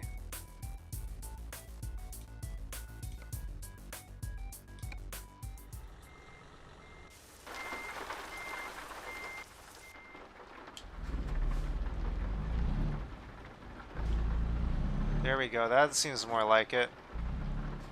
Oh my gosh. I'm holding on. It's just nutso gonzo, if you will. Holding on. Like, that's like a... I feel like my truck driver just had like way too many Red Bulls and was like jerking the steering wheel all the way around.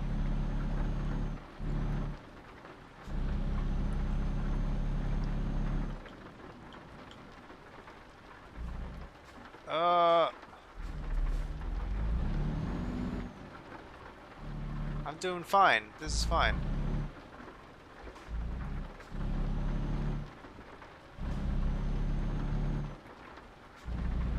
Oh my gosh, it simulates every little raindrop on my windshield. Are you kidding me? Every friggin' raindrop needs to be wiped away. And they don't disappear by themselves. They have to be wiped away.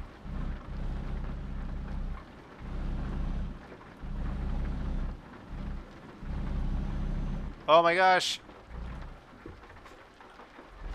Nailed it.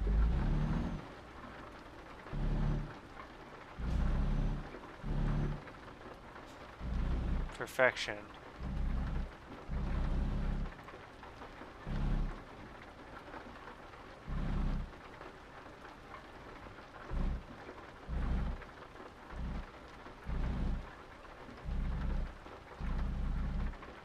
Where am I going? I can't see. Where's the boat? Where's the boat? Where am I going?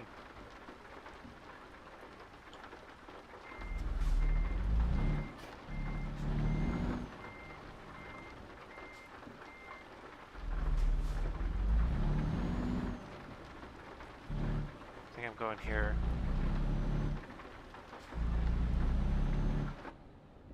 Now this is It's pod pod racing. racing. Oh my gosh. Please. Please don't do this to me. You might not like it, but this is what peak perfection looks like. This is what peak truck driving looks like.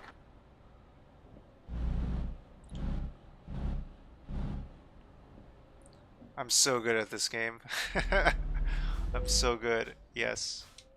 Heck yes. I'm so good at this game. This is pod racing. I am Anakin Skywalker. Ugh.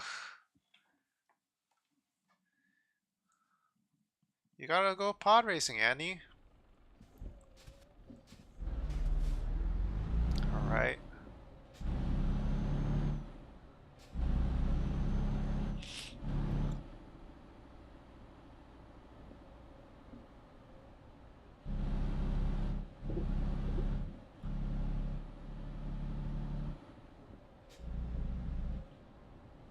Oh, I went way too hard into that. I guess no damage. No harm, no foul.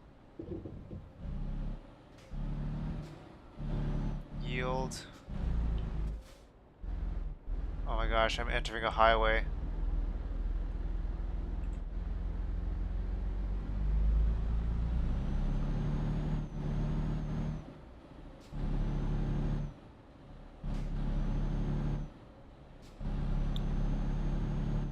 Gotta stay in my lane.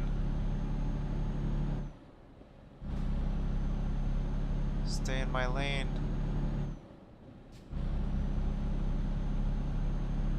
It has automatic transmission for changing gears and stuff. So like every time it stutters, it's like changing the... Oh, I'm going 50 miles an hour.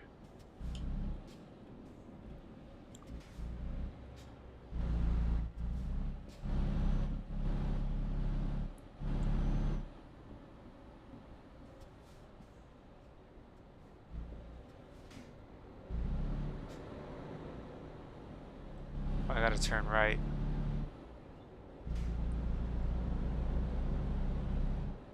Oh my gosh. Oh, my wipers are still on. Please turn off. No, they're going faster. No. Oh, oh my goodness. No, they're still on.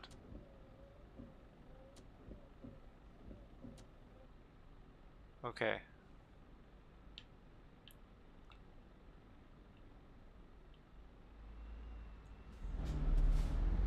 Oh my gosh, I'm in the left lane. I need to turn. I need to turn. Oh my gosh. I need to turn. Let me go. Oh, 120 euros. 120 euros. Crash vehicle offense. I'm in a Benz. I'm in a Benz. Don't hurt me.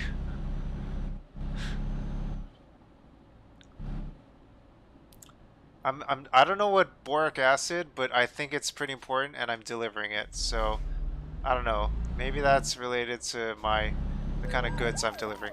Headlight usage offense. Wait, I didn't use a headlight?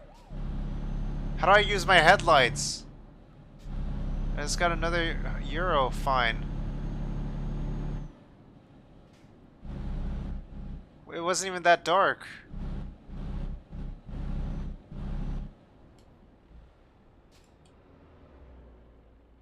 Nailed that red light. Stopped on the dot. What's up, useless happy? Here we go, here we go, here we go. Okay, I'm in the UK now, so I have to drive on the left.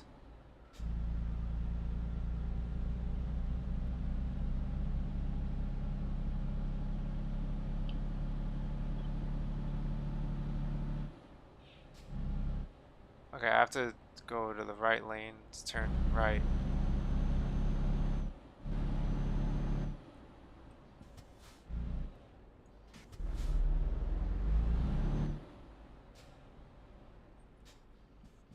See, I'm doing great. I'm just hitting the brakes every once in a while, taking my time, stressing people out, but I'm not damaging the vehicle, and I get the job done. Oh my gosh!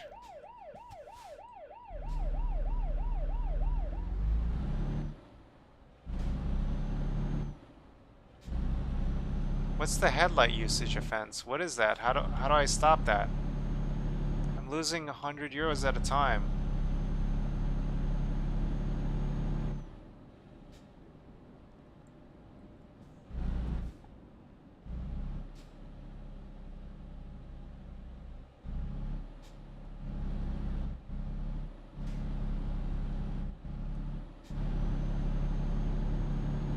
Hemorrhaging crash, brother.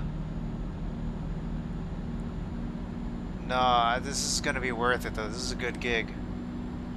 I'm gonna make 4,000 euros on this gig. It's gonna be sweet. You're gonna see. This is gonna be a sweet gig.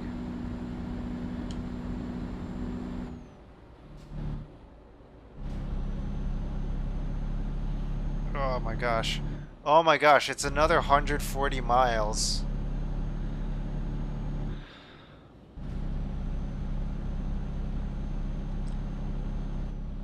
That's already 1 mile. It's dark. You gotta turn your headlights on, bro. You gotta turn your headlight. Oh my gosh, another headlight usage offense. How do I turn on my headlights? I gotta pause and see. Pause and look up the guide. Headlights. Oh my gosh, there's a key for all the lights.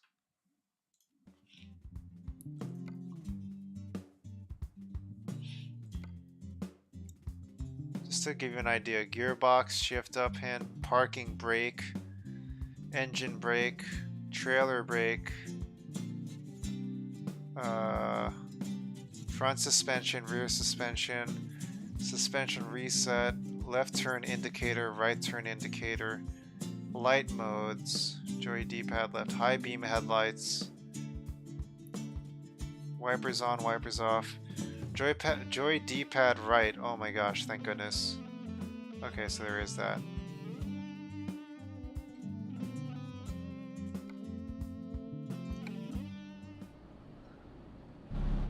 I'm wearing shades. I mean, I can't like not. I mean, it's a stylistic choice. It's a belief. It's a way of life. You can't infringe on my way of life. I think my headlights are on now. There we go. Okay, my headlights are on. I'm in business.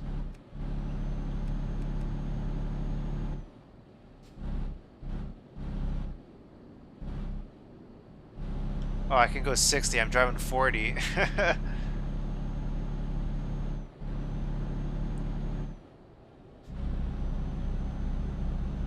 I don't even remember where I'm supposed to be going.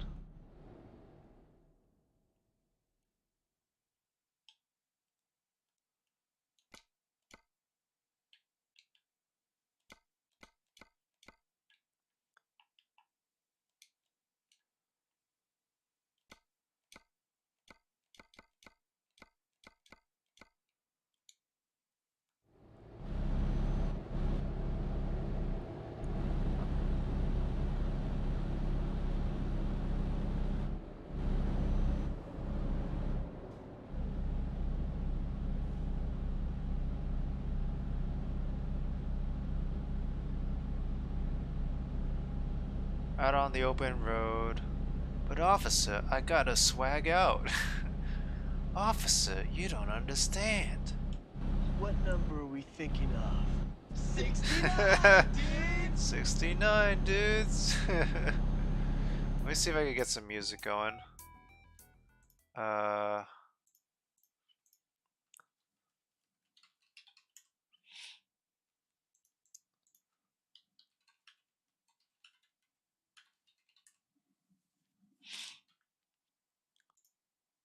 Here we go.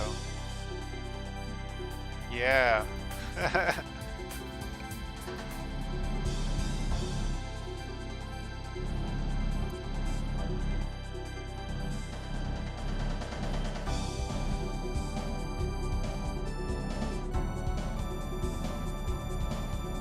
You probably do see a lot of different places by being a truck driver.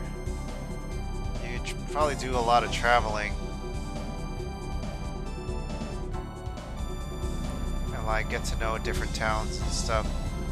Although from the perspective of being like someone who's on the road all the time. But it is a very practical, it is an occupation that is directly linked to travel, where the way you're making money is through traveling.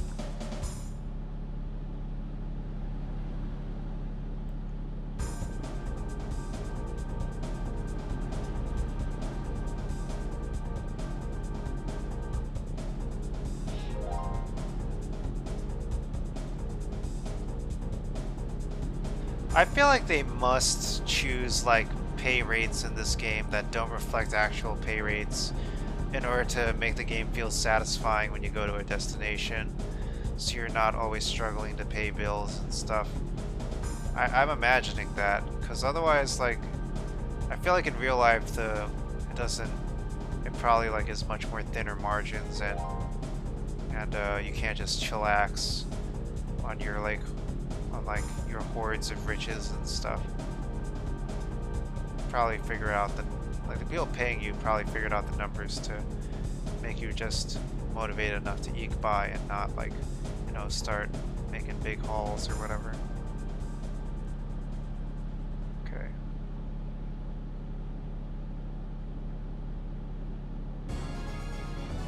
I can change lanes, I guess.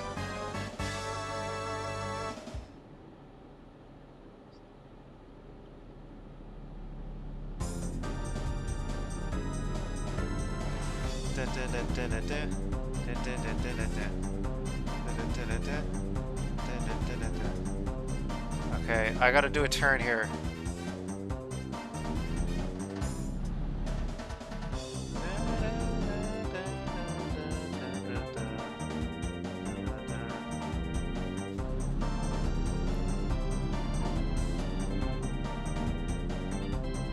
Oh my gosh. Nobody threw a green shell at me.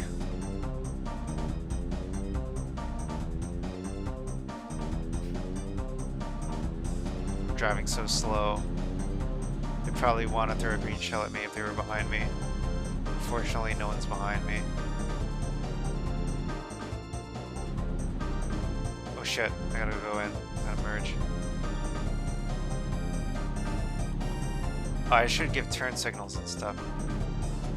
Okay, it's just the bumpers.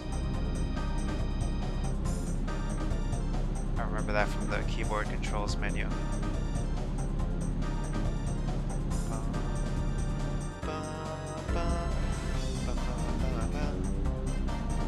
Okay, this should be the last run of the night.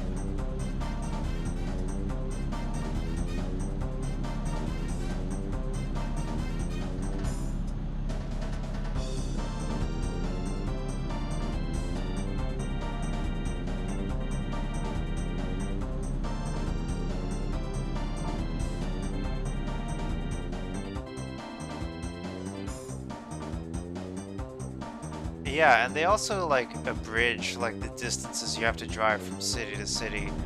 So you could do like 100 miles in like a single short sitting, as opposed to needing to spend like literally like 2 hours or whatever you need to do. But you do it in 10-20 minutes. Just bang it out. Oh my gosh, there's another turning coming up. Felixstown, London. Okay. Okay, remind me. Okay, keep an eye on the bottom right nav and let me know where to turn. So I gotta be in the left lane. I think I gotta be in the left lane. Oh shit, I'm drifting. Okay, I think I gotta be in the left lane. Yeah, I gotta be in the left lane. Left turn signal. No, don't. Oh my gosh, I had my turn signal going. Jesus. Wow, this is Mario Kart out here. People don't know how to pay attention to a turn signal. Oh my gosh, I'm so out of my lane. Turn, turn. Alright, go. Cool. I did the right turn.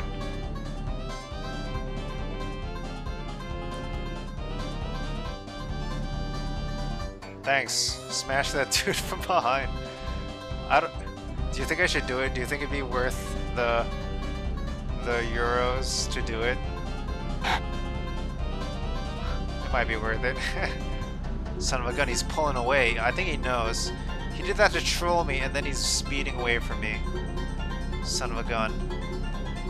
He fears me. He knows I have the bigger truck.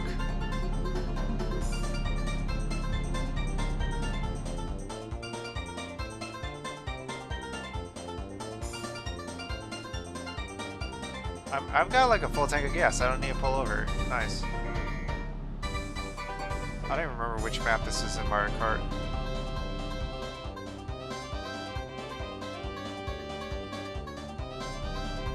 Okay, yeah, I guess I keep going to Felixstown. That man in that car, Albert Einstein. He thinks he's a genius. Thinks he's more important than me. He's not. I'm a truck driver and a Twitch streamer. What are you? All you got is your little theories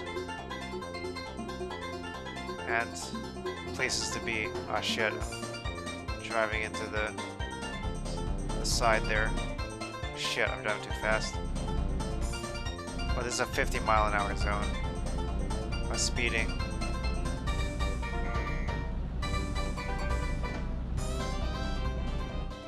Okay, what does this say? A12? I'll take A12, okay.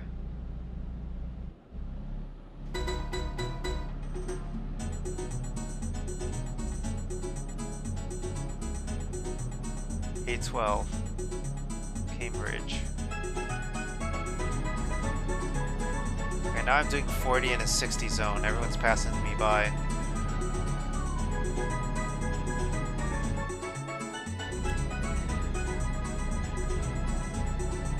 Oh my gosh, I'm in the wrong lane. I'm so sorry. Sorry. Sorry.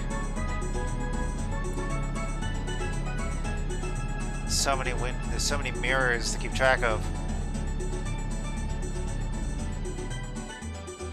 I'm almost driving 60.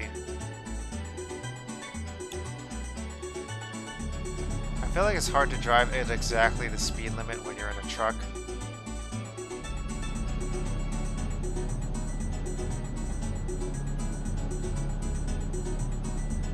Or like 10 miles per hour above the speed limit. Okay, this is gonna be a big turn up ahead.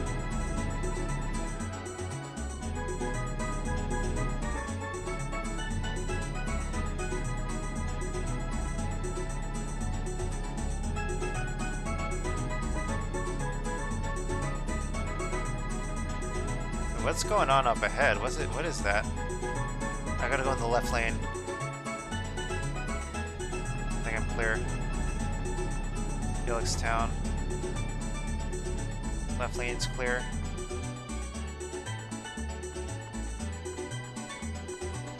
Cambridge, Birmingham.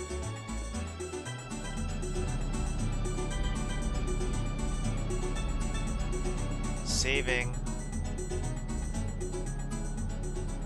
Yeah, here we go. Oh shit. 60. I slammed the brakes a little too hard there. Oh no! Oh. That's not bad, just 1%. Easy peasy. Lemon squeezy.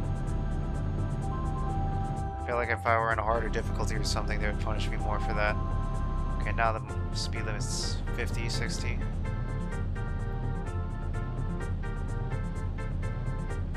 Alright, I'm only 9 miles away. Wow, I'm really close.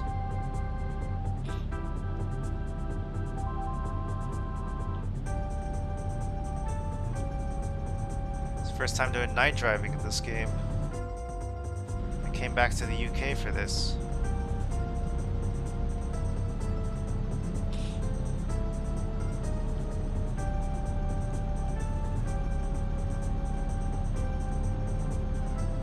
Okay, I need to go to bed after this. I got work tomorrow.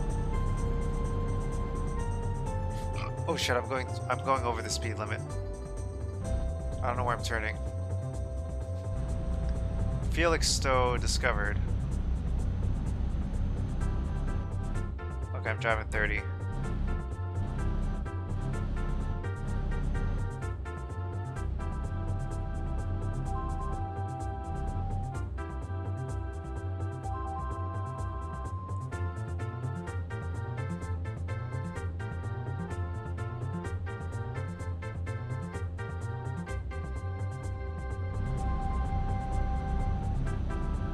I remember in Star Wars Episode 1, so I'm going 30 miles an hour now, but it doesn't feel like 30 miles an hour.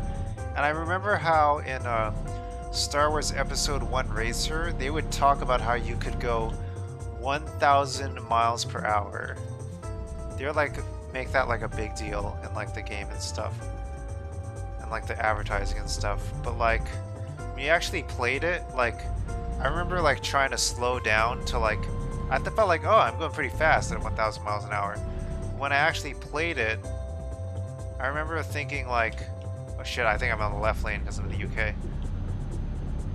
But when I actually played it, I was like, okay, how much is 50 miles an hour or 100 miles an hour feel? It was like 2 miles an hour, 1 mile an hour or something. So you're like doing something really funky with the scaling to like make it feel like it was 1,000 miles an hour. By like just making the inflating the numbers in that game. Sorry to break the illusion for anyone out there, but yeah, I feel like this game has similar stuff going on. So much for being even though it's a truck simulator. Oh shit. Okay. Let's play it safe. Let's play it safe. Where are we going?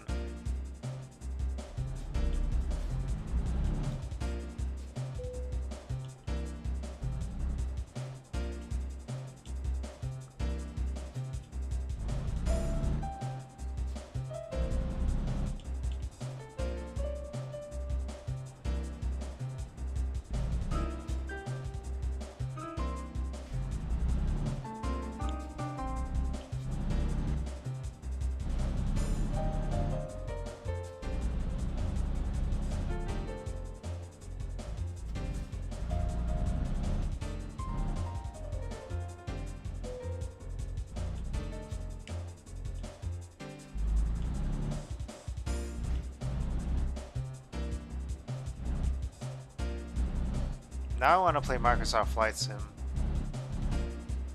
I think it's for Game Pass, so I can get it. Here we go. Alright, alrighty then, we did it. Well, a mile in the Star Wars universe is approximately 1 inch. I don't think they ever say, like, any, like, human, like, measures of measurement, if that makes sense. I think I remember like watching Mandalorian and they one time said like, I don't know, years or something, or weeks or something like that. And like sometimes it felt like really out of character or something like that. Whereas like everything in the Star Wars universe has to be like in a specific fantasy kind of like vocabulary or something. So like, yeah, maybe for all we know, the standard unit of measurement for instead of a mile would be 1 inch over there. And for all we know, we actually don't know how big they are. They could be really big. They could be like colossal compared to us or something. We don't know what scale they are. They're in a galaxy far, far away. Yeah, parsecs are a time unit, so that's why I feel like they're allowed to say that, because it sounded fancy enough. Alright, and then here's our girl. Here's our person. Bertrand Hustle with the red sunglasses. Alright. Yeah, boy!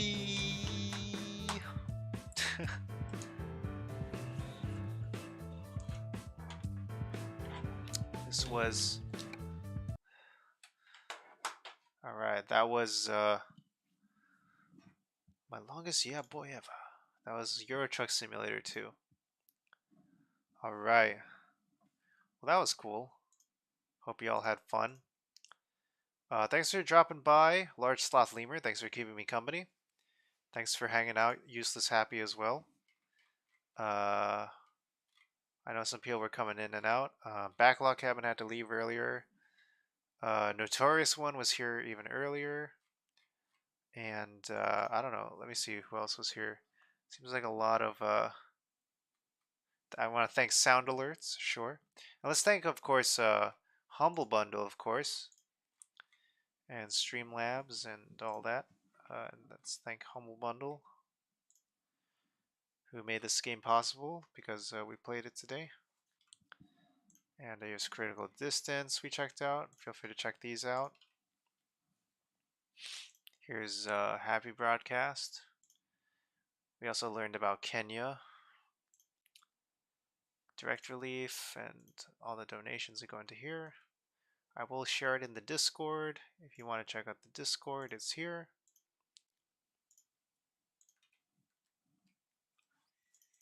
And here's Final Fantasy.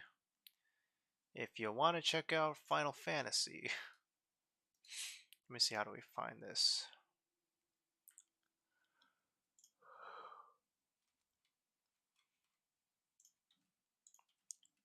Final Fantasy Art Museum Card Collection.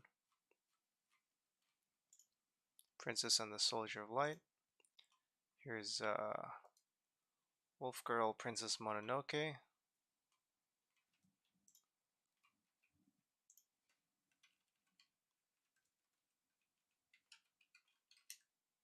Oh yeah, let's help out Final Fantasy, because they need shouting outs too. I mean, they do cool stuff. I mean, it's everything's promotional here. I mean, I don't know, they don't need my help, I guess, too much.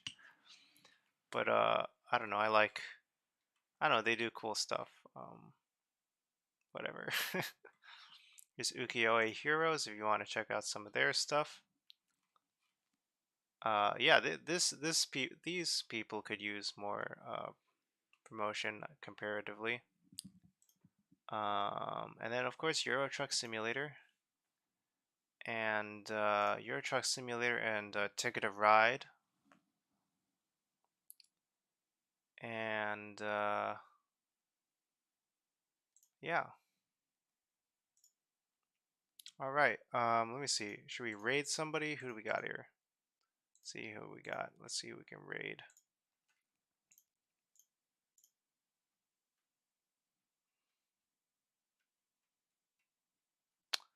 Oh, you know what? We could raid some people, actually. Let's raid Geneva Lee. I want to see her stream. I want to see their stream. Feel free to check their stuff. They typically do retro games, and right now they're in they might even be in Korea right now. Last week they were in Japan and checking out Toei Kyoto Studio Park, as I shared in my Discord channel, and they were checking out some cool stuff. And right now, I believe they were in Korea. Let me see what they're doing now. If I can mute it, and then, whoops, shit.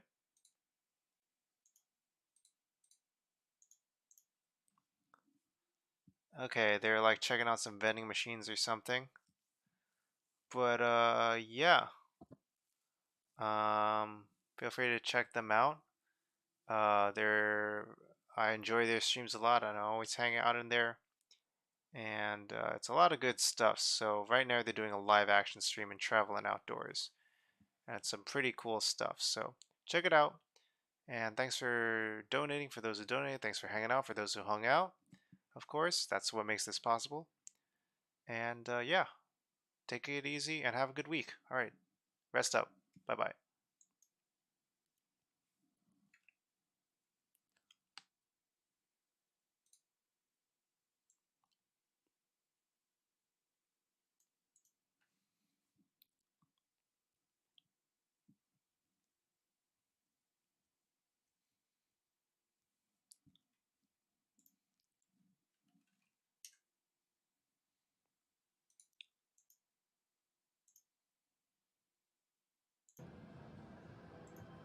Oh, Forest Night?